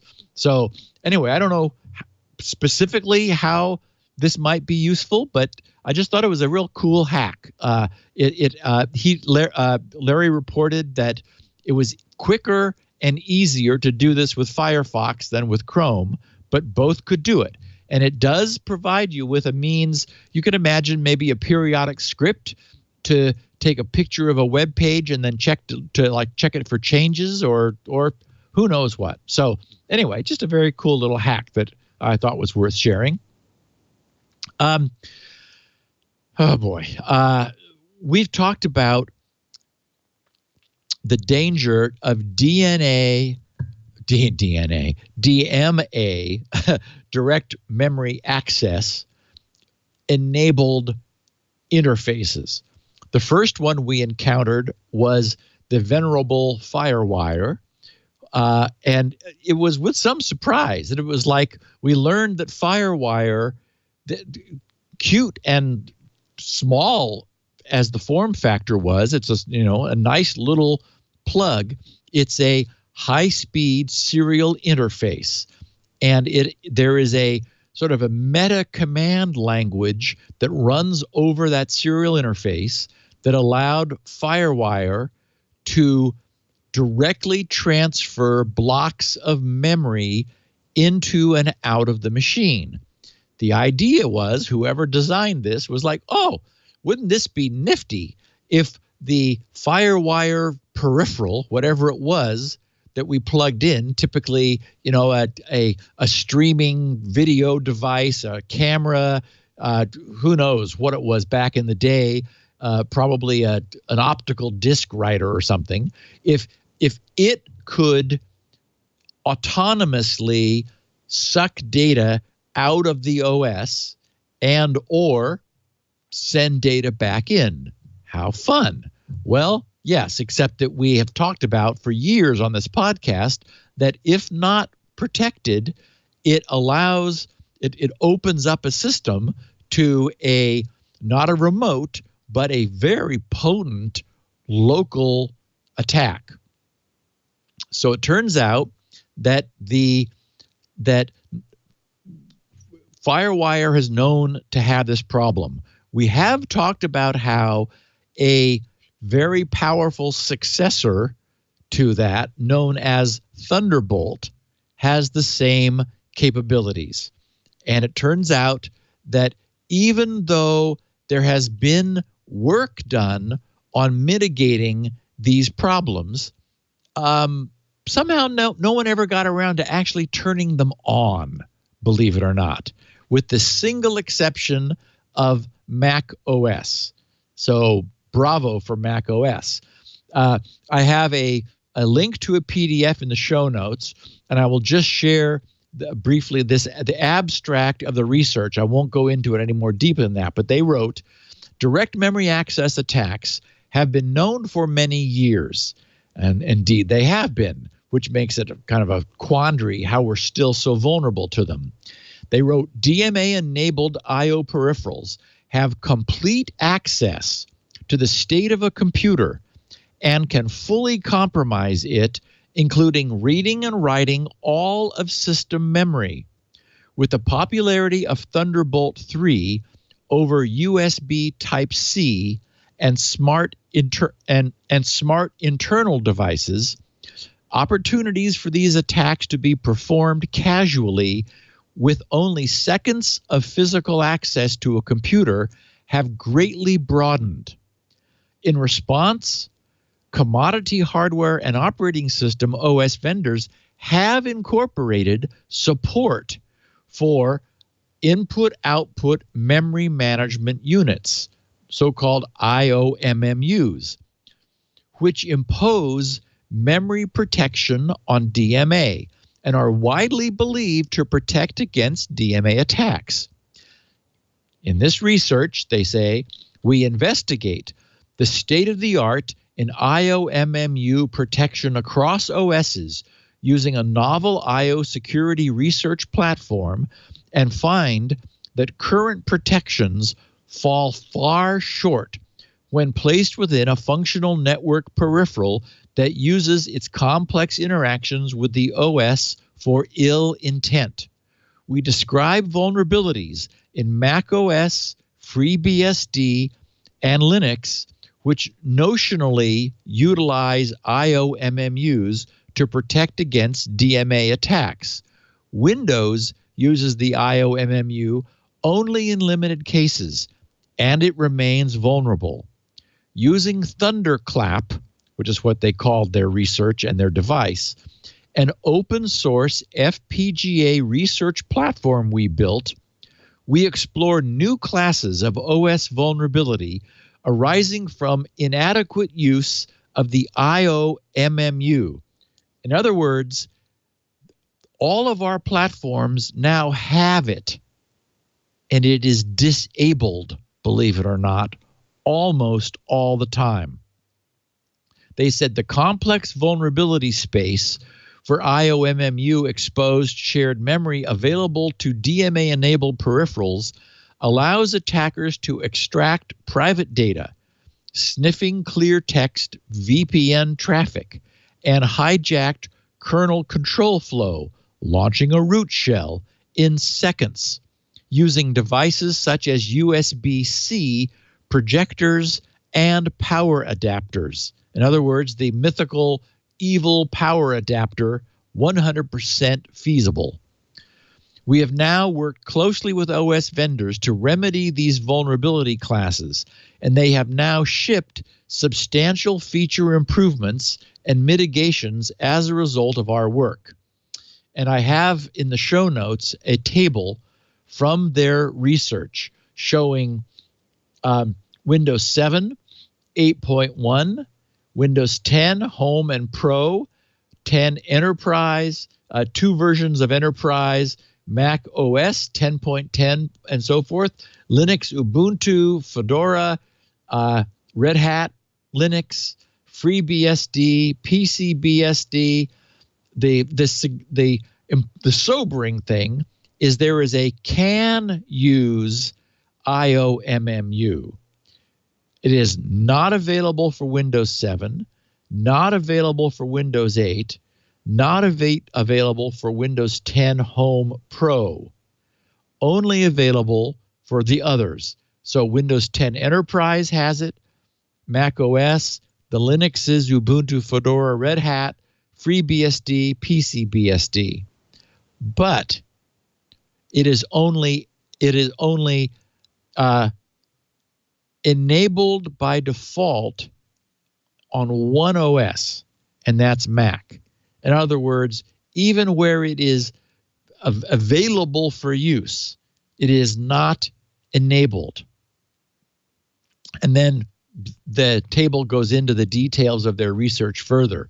But what this says is that right now, today, if you have typically a laptop was where the vulnerability would be, with Thunderbolt 3 available to an I/O connector, probably a laptop, as I said, with USB Type-C connector, someone could plug something in to that machine while it's running and steal its secrets in a few seconds. And that's what this research demonstrates convincingly. So their mitigation recommendation is mine. If you do not know that you need Thunderbolt 3. For example, probably Alex Lindsay, who's doing, crazy video stuff. He needs it. Yeah. Needs it and knows he needs it and is using it. The rest of us, I have no need for it. There's nothing I'm doing that is, that I'm attaching a Thunderbolt 3 peripheral to. Yes, USB 3 for sure. That's different than Thunderbolt 3. The point is, you can almost always disable Thunderbolt in the BIOS. I'm confused because I guess, but Windows 10 does, well, see, I use Thunderbolt 3 on Windows 10 Home, I thought, but maybe not. Or Pro. Well, I'm sure I do. Well, yes. And so what they're talking about is that it is vulnerable. So the IOMMU is the gatekeeper essentially for Thunderbolt. But it says Windows 10 does not support IOMMU. Windows 10 Home or Pro. Correct. So Home or Pro can't support Thunderbolt 3? No, has Thunderbolt 3 and is vulnerable. It's the IOMMU is what provides. Oh, it's like retpulling. It's that thing all over again. It's the double negative. Yeah. Got it. Okay. Yes, exactly. Okay. So the IOMMU is the gatekeeper that allows Thunderbolt to be used safely. So on Mac OS, when I use Thunderbolt, it is safe then? Yes, and only OS. Okay. Only on Mac OS. Yep. Okay. Exactly. So don't use Thunderbolt 3 on Windows 10. Yes. And exactly. If you don't know you need it, and the only one we know who does is Alex Lindsay. Right. So he doesn't use, I promise you, doesn't use Windows 10. So yeah, exactly. Right. Oh, that's a good point. So he's already secure because he's on Mac OS. Yeah. So I would say, just reboot into your BIOS. Or maybe you're on a mountaintop somewhere or in a cave, and somebody would need physical access, right? DMA requires physical access. Exactly. It is a physical access vulnerability. So let's also remind ourselves that nobody has ever been attacked ever in the history of man by Spectre and Meltdown, as far as we know, despite all the ink that it has been given. Similarly, if there's nobody that's going to come along and stick something in your port, then that might be malicious, you don't have anything to worry about either. But if you're an enterprise, if you might be subject to a targeted attack, or even just a brush by attack in an airport where you're using a laptop, you might, or if you're a high value target. Hopefully your enterprise management has already disabled Thunderbolt 3. It should not be enabled on your device unless you know you need it. Wow. So I had no idea that it was that risky. Yeah, it is. It is a port into your operating machine's memory that would allow something to suck it out and take your keys, your BitLocker keys, your encryption keys, anything that is statically available in RAM at that instant, or plant things. It's able to inject something into your system instantly. Yeah, so remove it and disable it unless you know you need it. It's one of those things where it's like, oh, look, Thunderbolt 3, isn't that wonderful? Yeah, and when you buy something that needs it, then turn it on. Until then, no. Yeah. Leave it off. Wow. Turn it off. Good advice. Okay. And speaking of good advice, I'm sure you have some for our listeners. I do.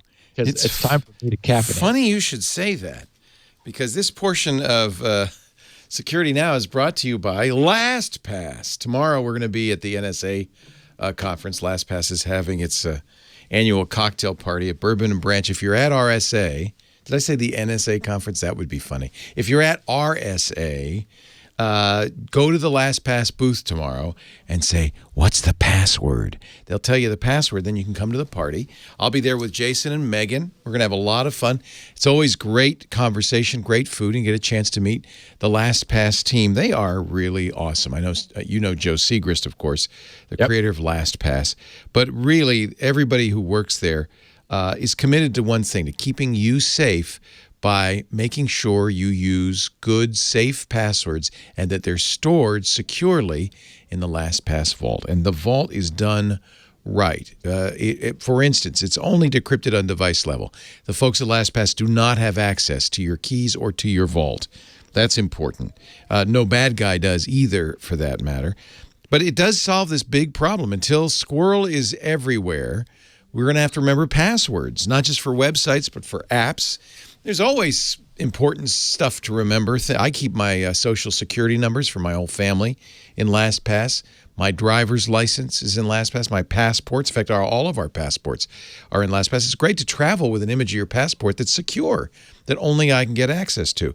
But I think that, in a way, tells you how much I trust LastPass, because this is vital information, and I know it's safe. It's the safest place I could put it on a computer, in my LastPass vault. Now, if you're a business, you need LastPass, because unfortunately in business, the weak link is your employees. The weak link to getting phished, the weak link to getting attacked. And frankly, employees do things like write passwords on sticky notes. They give passwords to other employees. They give passwords to people who aren't employees. They have access to the most vital information in your company, the logins to your servers, your databases, your bank accounts.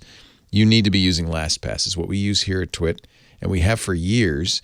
I was a LastPass user personally for more than a decade, since they started.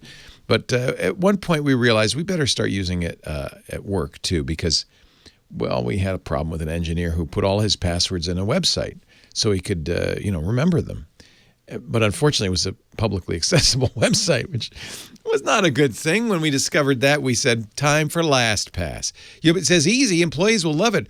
It works on Mac, Windows, Linux. They've got Chromecast, Firefox, Safari plugins. They even have apps for iOS and Android. And in every case, LastPass can automatically fill in the passwords. And one of the things I like about LastPass Enterprise, it lets us give access to things like our bank accounts without actually giving the password to employees. So they can, click a button in their LastPass. It'll log them into the bank account, but at no point do they see or know the password. That's awesome. You can have folders. So you can say, this is the business department, all the passwords they'll need are in here, but they can't see the passwords the ops guys have. All their passwords are in there. You can also, you get over 100 policies you can enforce, including, and we do this, two-factor authentication. We have minimum requirements for password, for their unlock password, so they use a good one. If you like two-factor, you'll love LastPass. It's actually a great tour of all the two-factor options. Everything from Google Authenticator to YubiKey to Duo Security, some really obscure ones I'd never heard of. And by the way, LastPass has its own authenticator app. It's not a 6-digit code. It's the way I like it. Microsoft's been doing this lately. It's an approve or deny push notification.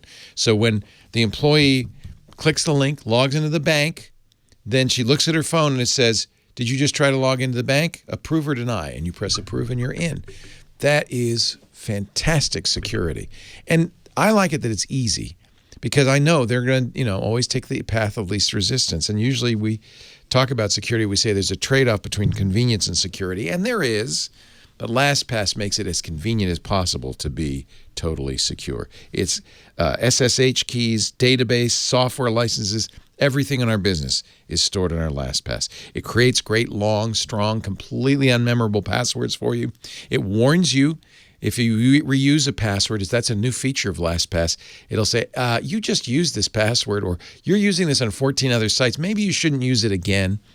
These are all things that we've recommended here, but it enforces those policies at work. So important. If you use Active Directory, your Active Directory credentials will log in to LastPass. I can go on and on. In fact, we believe in it so much that as a kind of a benefit for being an employee, all our employees get their own personal LastPass account as well. And what's nice, I use this feature, is you can merge your personal and the business. They don't have access to each other, but you only have one LastPass login for both. You got to check it out. There's LastPass for families, LastPass for personal use. There's LastPass for teams, 50 or fewer, and then we use LastPass Enterprise. 13.5 million people use LastPass. Protect yourself and your business with the #1 most preferred password manager, trusted by over 43,000 businesses, 13.5 million people. Go to LastPass.com/twit. Don't spend another day unprotected. LastPass.com/twit. And we will see you tomorrow at RSA at the LastPass cocktail party at Bourbon and Branch. But you got to get that password. It's not Swordfish. You got to ask them for the password at the LastPass booth. All right, ready to wrap things up with Steve Gibson? Yeah. So we are seeing a lot of bot-based credential stuffing. Credential stuffing being the new jargon that we've talked about now a couple times. Once upon a time, we had what is now the quaint image of a hacker in his basement repetitively trying to log into some target victim's account by guessing their password, right? Typing in candidate after candidate attempt one at a time over and over until, what do you know, I'm in. That evolved into an automated brute force attack against someone, first running through dictionaries of commonly used passwords and keyboard keystroke walks, and eventually getting down to trying every possible password. Then we had website-based database breaches where hundreds of thousands of usernames and hopefully hashed passwords were disclosed. The bad guys would then use high-speed ASIC-based hashing rigs to reverse the hashes in bulk back to their original textual input for use in impersonating the people whose passwords were unlucky enough to be reversible.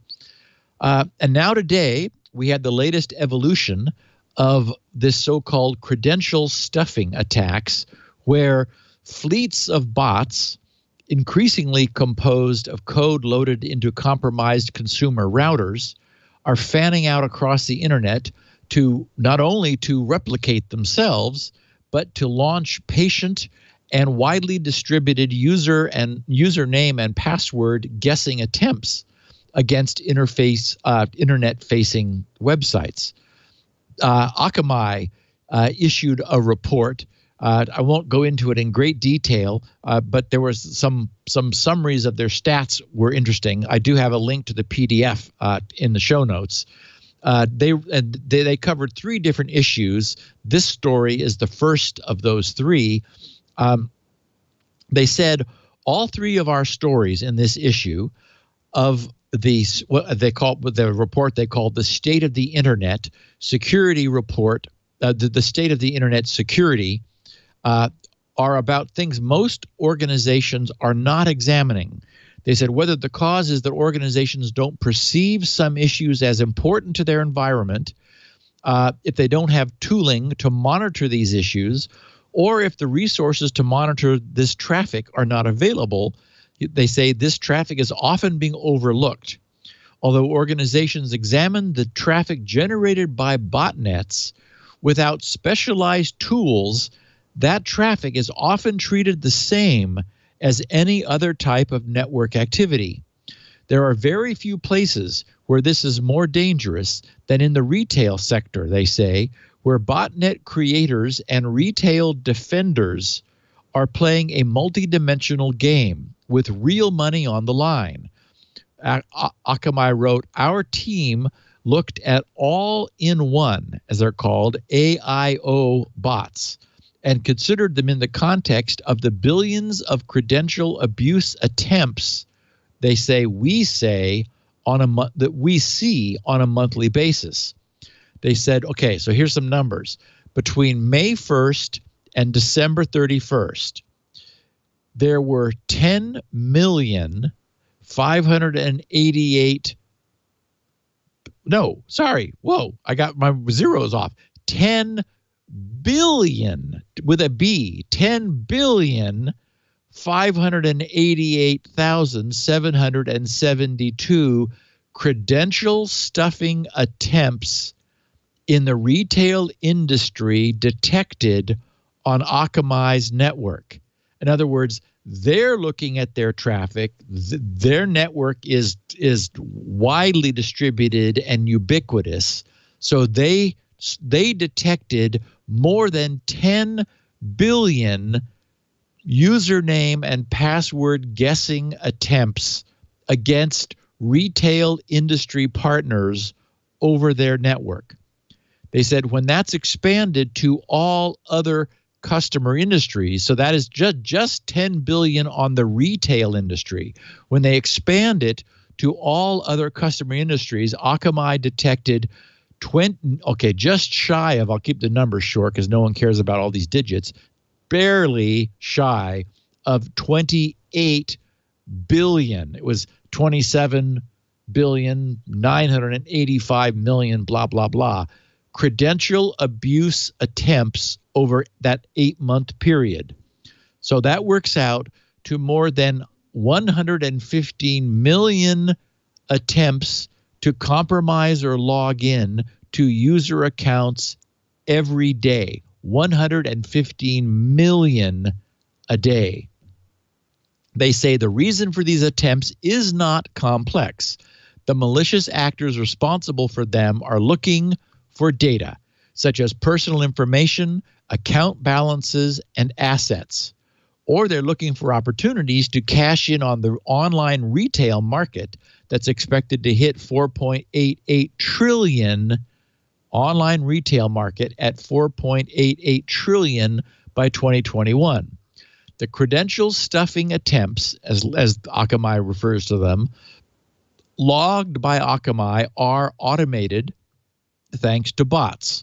Bots can represent up to 60%, 60, we've talked about this number before, 60% of overall web traffic are not people clicking links and looking at web pages, but are now automated thingies. But less than half of them are actually declared as bots, which is often the case. A bot only, for example, Google bot and Bing bot, I often see cruising around my servers. Well, they're declaring themselves as bots, but many times a bot wants to look like a user clicking a link on a Chrome or Firefox or IE browser, so they pretend to be users clicking links on browsers. Is this for click fraud in a lot of it, or? Yeah. And just because you wouldn't expect Googlebot to be logging in as a user, so you could very easily prevent the Google, a self-declared bot from successfully logging in with a username and password, but whereas you'd want to present a non-bot appearance if you're trying to use this credential stuffing attack. Mm-hmm. So anyway, and they said that not only do less than half of them declare themselves as bots, many bots are not malicious. They're for good purposes. They're like checking to see if a web page has been updated. Maybe they're like looking at prices on other websites. Who knows what they're doing? Anyway, Akamai said for criminals, credential stuffing attacks are a numbers game. They're counting on the fact that people recycled their passwords across different accounts. When this happens, a compromised set of credentials from one website quickly translates into dozens of others. The point being that they've become sophisticated enough to take advantage of everything that they see on a successful attack immediately gets relayed across the industry, looking for other places the same credential can be used to log in. So again, it's one of those, they're taking advantage of every hint and clue that is available. Akamai said, consider the 116 million accounts compromised during the LinkedIn data breach. Using this list of email address and password combinations, criminals targeted dozens of other websites in the hopes that people were using their LinkedIn credentials elsewhere. These credential stuffing attempts led to several secondary account takeovers. This is why, and this of course directly speaks to what you were saying about LastPass. This is why security professionals stress the use of password managers, writes Akamai, as well as the use of long and unique password strings for each website. And of course, that has also created a dependence on password managers, because I can't log in anywhere. I don't don't know any of my passwords anymore. Yeah. So they said the battle against credential stuffing isn't an easy one to fight. When asked, 71% of the respondents to an Akamai survey conducted by Ponemon Institute said that so 71% of respondents said that preventing credential stuffing attacks is difficult because fixes that prevent such action might diminish the web experience for legitimate users. Well, in other words, we know they do. Look, those silly. Yes. God, it drives me nuts now. The new ones. Yes. Because you're basically, you know what you're doing. You're teaching the Google Autonomous Vehicle Unit how to recognize cars and storefronts and crosswalks. That's right. That's and right. it pisses me off. Yep. They're using, I mean, my cycles for their benefit. Yep. But I guess they have to with that many bots out there. They said on average, organizations report experiencing 12.7 credential stuffing attempts each month. Wow. So now I understand why I couldn't figure out, why do these sites care if I'm a bot or not? But now I get it. Yeah. Yeah. With each attempt, each of those 12.7 on average credential stuffing attempts, targeting 1,272 accounts. So they said the reflexive action to just block the bots responsible for these attempts outright makes sense at first. But Leo, as you said, but such a move, writes Akamai, might cause serious harm to the business if legitimate customers are impacted. They said the same survey revealed 32% of respondents lacked visibility into credential stuffing attacks, meaning they don't even know it's happening. And 30 said that they were unable to detect and mitigate them.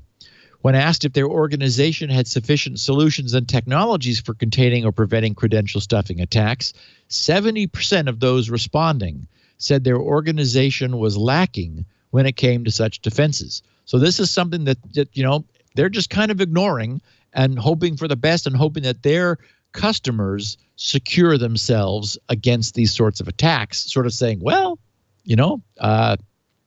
we're not really looking at that too much. Okay.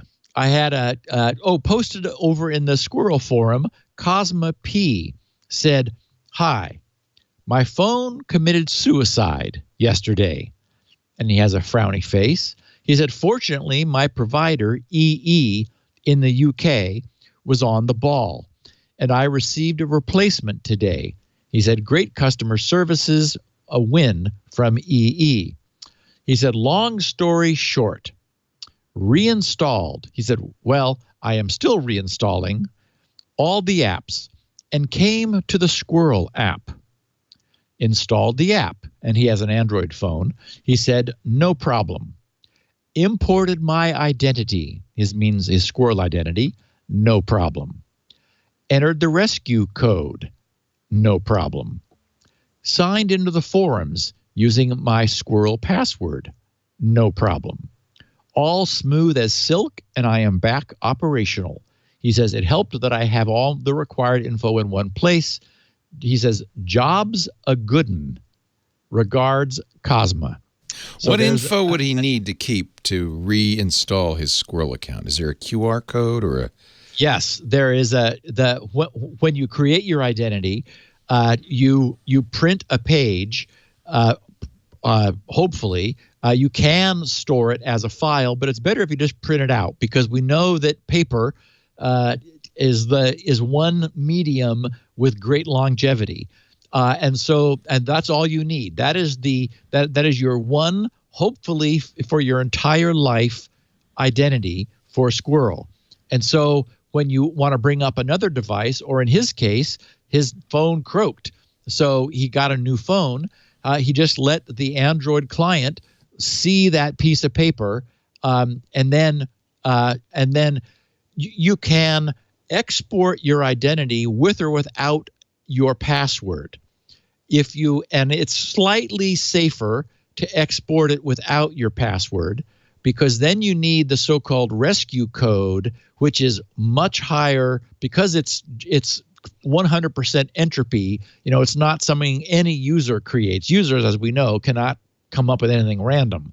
So he apparently just chose for maximum security to export his identity to paper without his password, which is best for like archival storage. But that meant in order to use it, he had to use the so-called rescue code in order to decrypt it for his phone. And what we're going to do, Leo, when we get together, we're going to have a squirrel party in your studio. And we're just going to turn a bunch of cameras on and let them run and do all of this. You, Lisa, Jason, Mike Elgin, if he's around, I hope he will be, and I will just go through all this and just do it all candid and go cover all the what ifs and everything else. I think it's going to be perfect. And I got an interesting observation from some. I guess he's a listener. Oh yeah, his name is Jeff Root, and he wrote, "Squirrel's friction is its lack of friction." He said, "I've had the Squirrel client on my Android phone for a while, but nothing to use it with. After watching SN703, I decided to try out the forum login, and it was anticlimactic. You've been teaching us for years," he says, "that convenience and security are opposites. The entire security community has been in agreement on that. But Squirrel, by being incredibly convenient and easy, appears insecure because of that. And so the biggest impediment to Squirrel adoption may be that Squirrel has zero friction." Well, I thought that was kind of a fun observation. Actually, I think this is why it's going to succeed. When you experience it, you really do have a thought of like, and this is secure? Because it's so easy. And see, I think that's the key, is that so far, the way we've responded to the problem with usernames and passwords is by just putting people through more hoops. I am now constantly having to go to my one-time authenticator and look up the 6 digits in order to log into this or that or the other. And if it's near the end of its expiration, then I kind of have to wait for a new code to be emitted so that I'll know that I'm able to copy those digits over into the form that's waiting. And sometimes I'm having to switch pages. It's a pain on an iPad because I'm having to switch back and forth between apps and go through all this. So far, our solution has been adding factors and making this a much bigger problem. So Jeff's point is we've taught everybody that if you really want security, you got to do more things. Well, what we're going to see with Squirrel is because security was designed into it from the beginning, the security is a given, but it's ease of use. I think that's what is going to sell it to users, because users don't care about security. They're like grumbling about having to have different passwords now for all their different websites and having to have, sorry, LastPass, a password manager. LastPass is never going to go away. Usernames and passwords are never going to go away. But I wouldn't be surprised if LastPass thought, maybe we ought to build Squirrel into LastPass because that could certainly be done too. And then we'd have the best of all worlds. Anyway, we will be talking about Squirrel both on a Twit Live special and certainly more moving forward. But I do think when you see it, Leo, when you have that experience, it's like, wait, this could be the way we log in everywhere someday. It's not two-factor. You don't need a password at all. It's your password. No, and it's not even. You don't even need a username. See, that's the thing. All these other things you need to identify yourself. Squirrel identifies you and confirms your identity. It's zero factor. That's nice. No. Yeah. It is. Oh, it's it's freaky. Also, I did want to make a note. The developer of the Android client asked for some help with his user experience, the so-called UX. So if we have any user experience experts who would like to volunteer some time and for example, would like the Android client, which Daniel is working on, to work the way they think it should, he'd be happy to have the client work the way an expert thinks it should. But we need the expert to tell him. I have a Squirrel feedback form, grc.com/SQRL/feedback.htm. Drop me a note. I will get back to you with a way to contact him.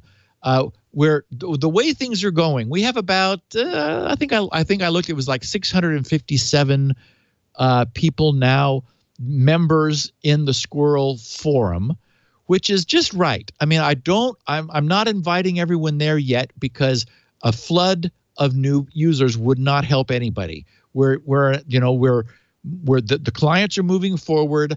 I'm working now. I've got the introduction Q&A, the user Q&A finished. I'm now working on the what if. What if this? What if that? But what if this? And what if that? And what if that?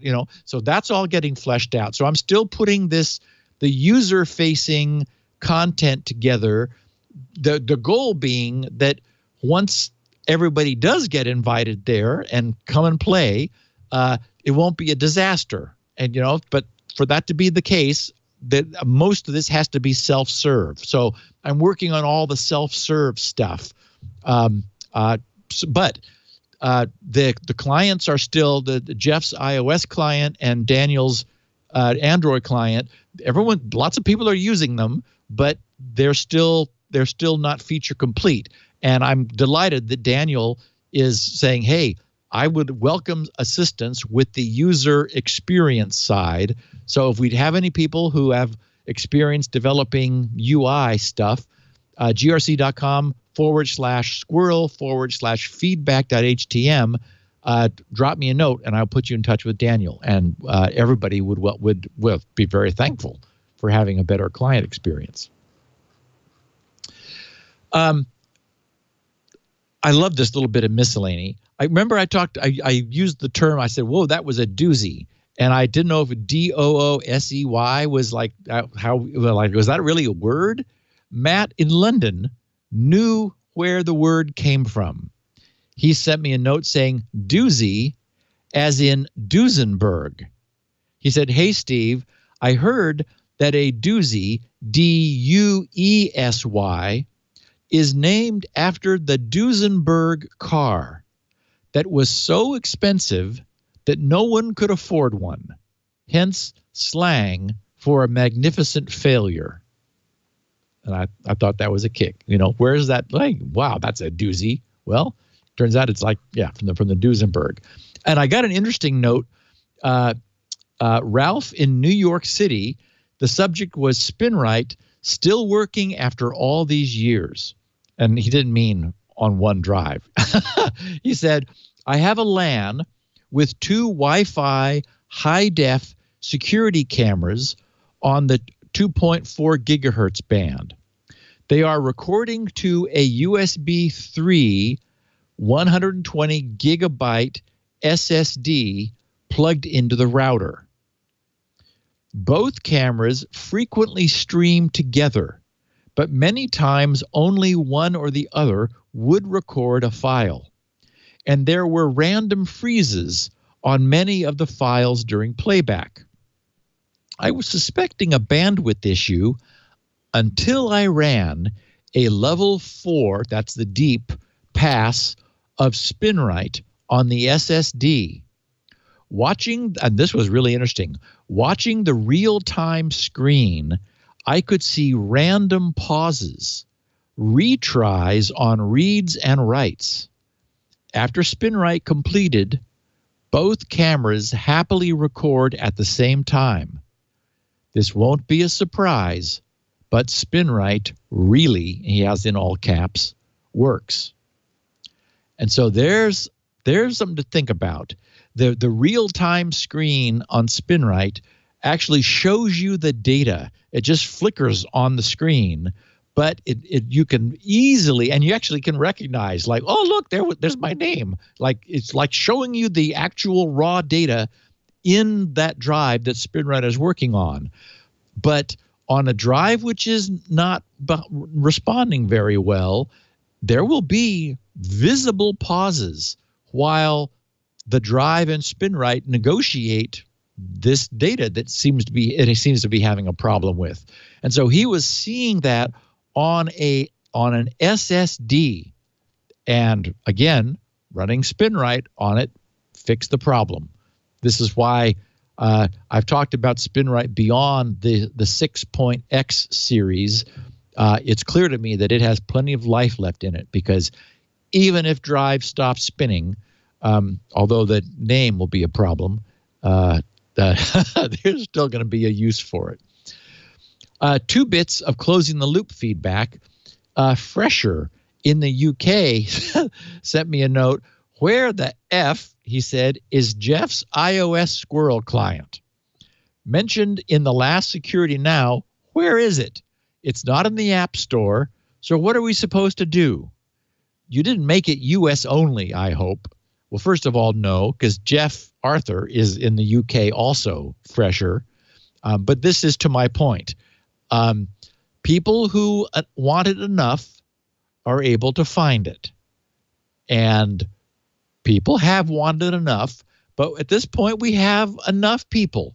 I mean, a flood wouldn't be good for anybody. We have enough people working with these things and participating and helping to flesh out content. So, Fresher, if you want it and you're a clever person, you could find it. But it is not available in the App Store. So enough said. Neil Tanya in Chandler, Arizona, asked about drive mounting and unmounting. He said, you mentioned a few Security Nows ago about how you mount and unmount drives automatically for your backups to protect them. How are you doing that? So in Windows, fire up a command prompt and give the command mountvol, MOUNTVOL. What you will see is a list of mounted volumes by drive letter that we're all used to seeing, C: and D: and Z: whatever, and then a series of \\, volume, then a open curly brace, and then one of those GUIDs, and then close curly brace. That's the volume ID by which Windows identifies the volume, and the volume has been mounted when it's been associated with a C: a drive letter.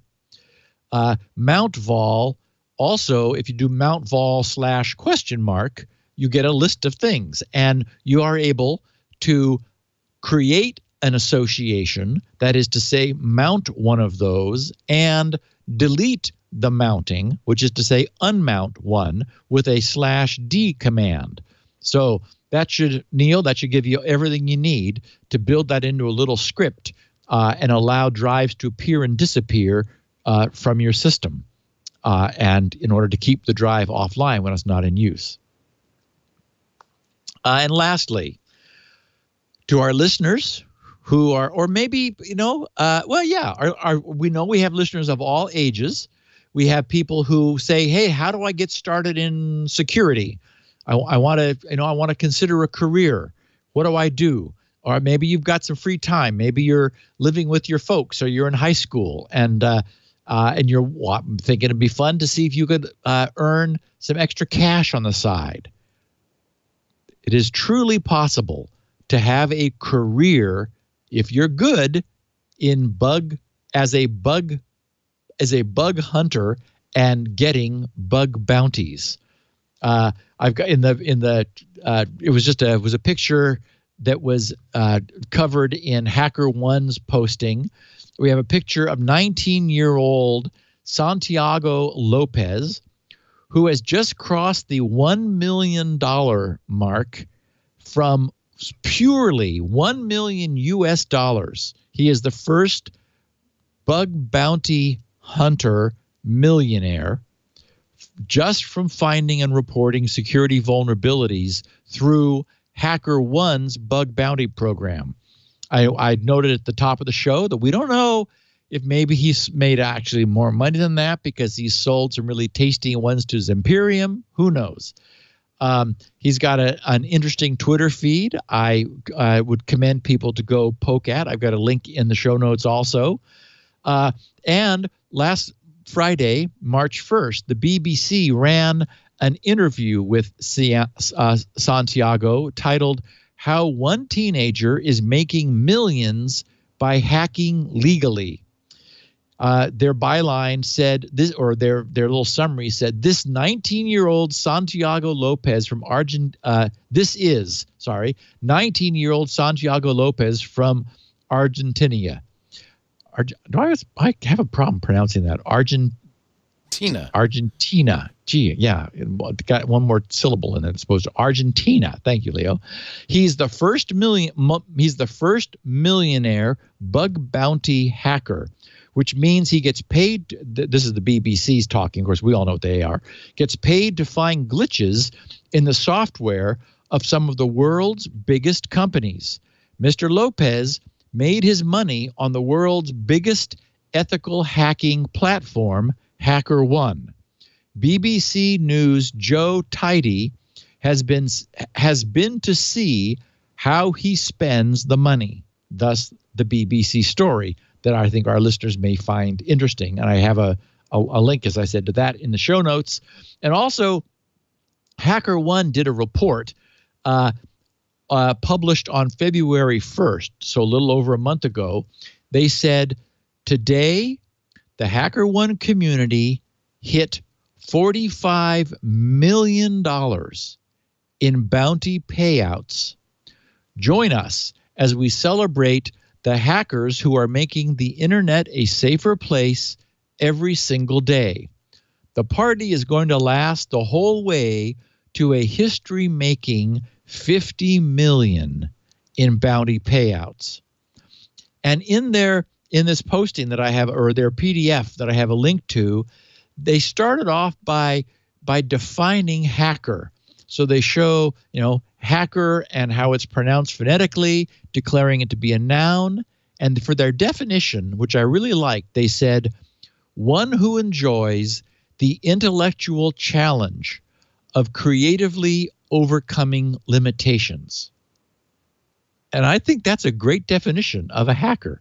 One who enjoys the intellectual challenge of creatively overcoming limitations.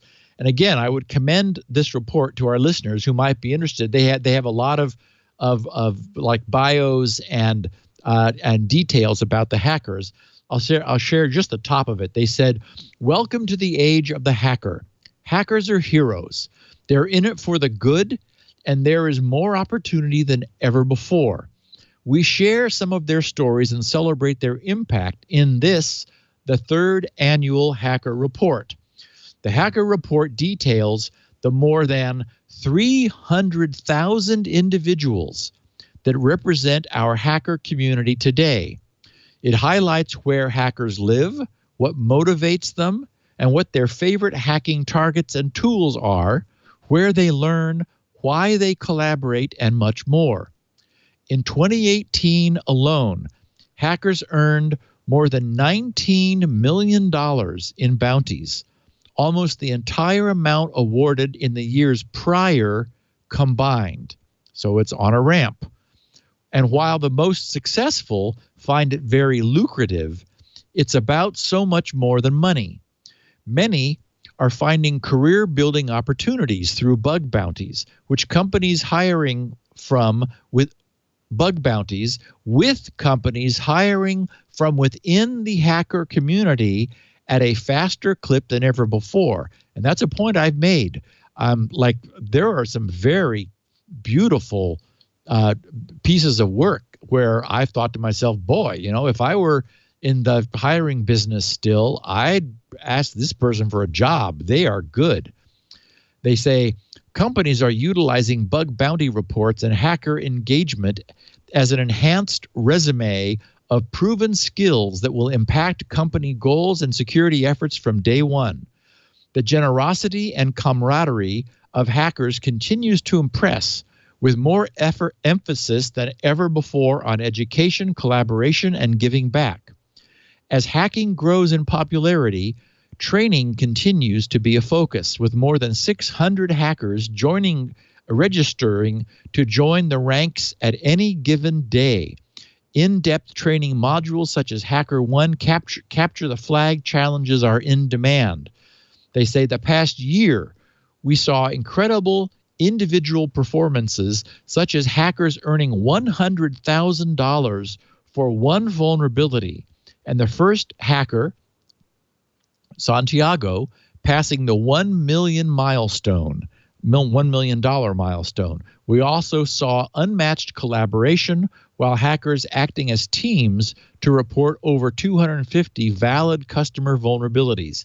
They say hackers represent a global force for good, coming together to help address the growing security needs of our increasingly interconnected society. The community welcomes all who enjoy the intellectual challenge to creatively overcome limitations. Their reasons for hacking may vary, but the results are consistently impressing the growing ranks of organizations embracing hackers through hacker-powered security.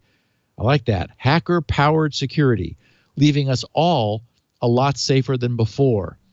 And they did note that top hacker earners, can make up to 40 times the median annual wage of a software engineer in their home country, respectively. So I think what we're seeing is a sea change here. Hacker-powered security.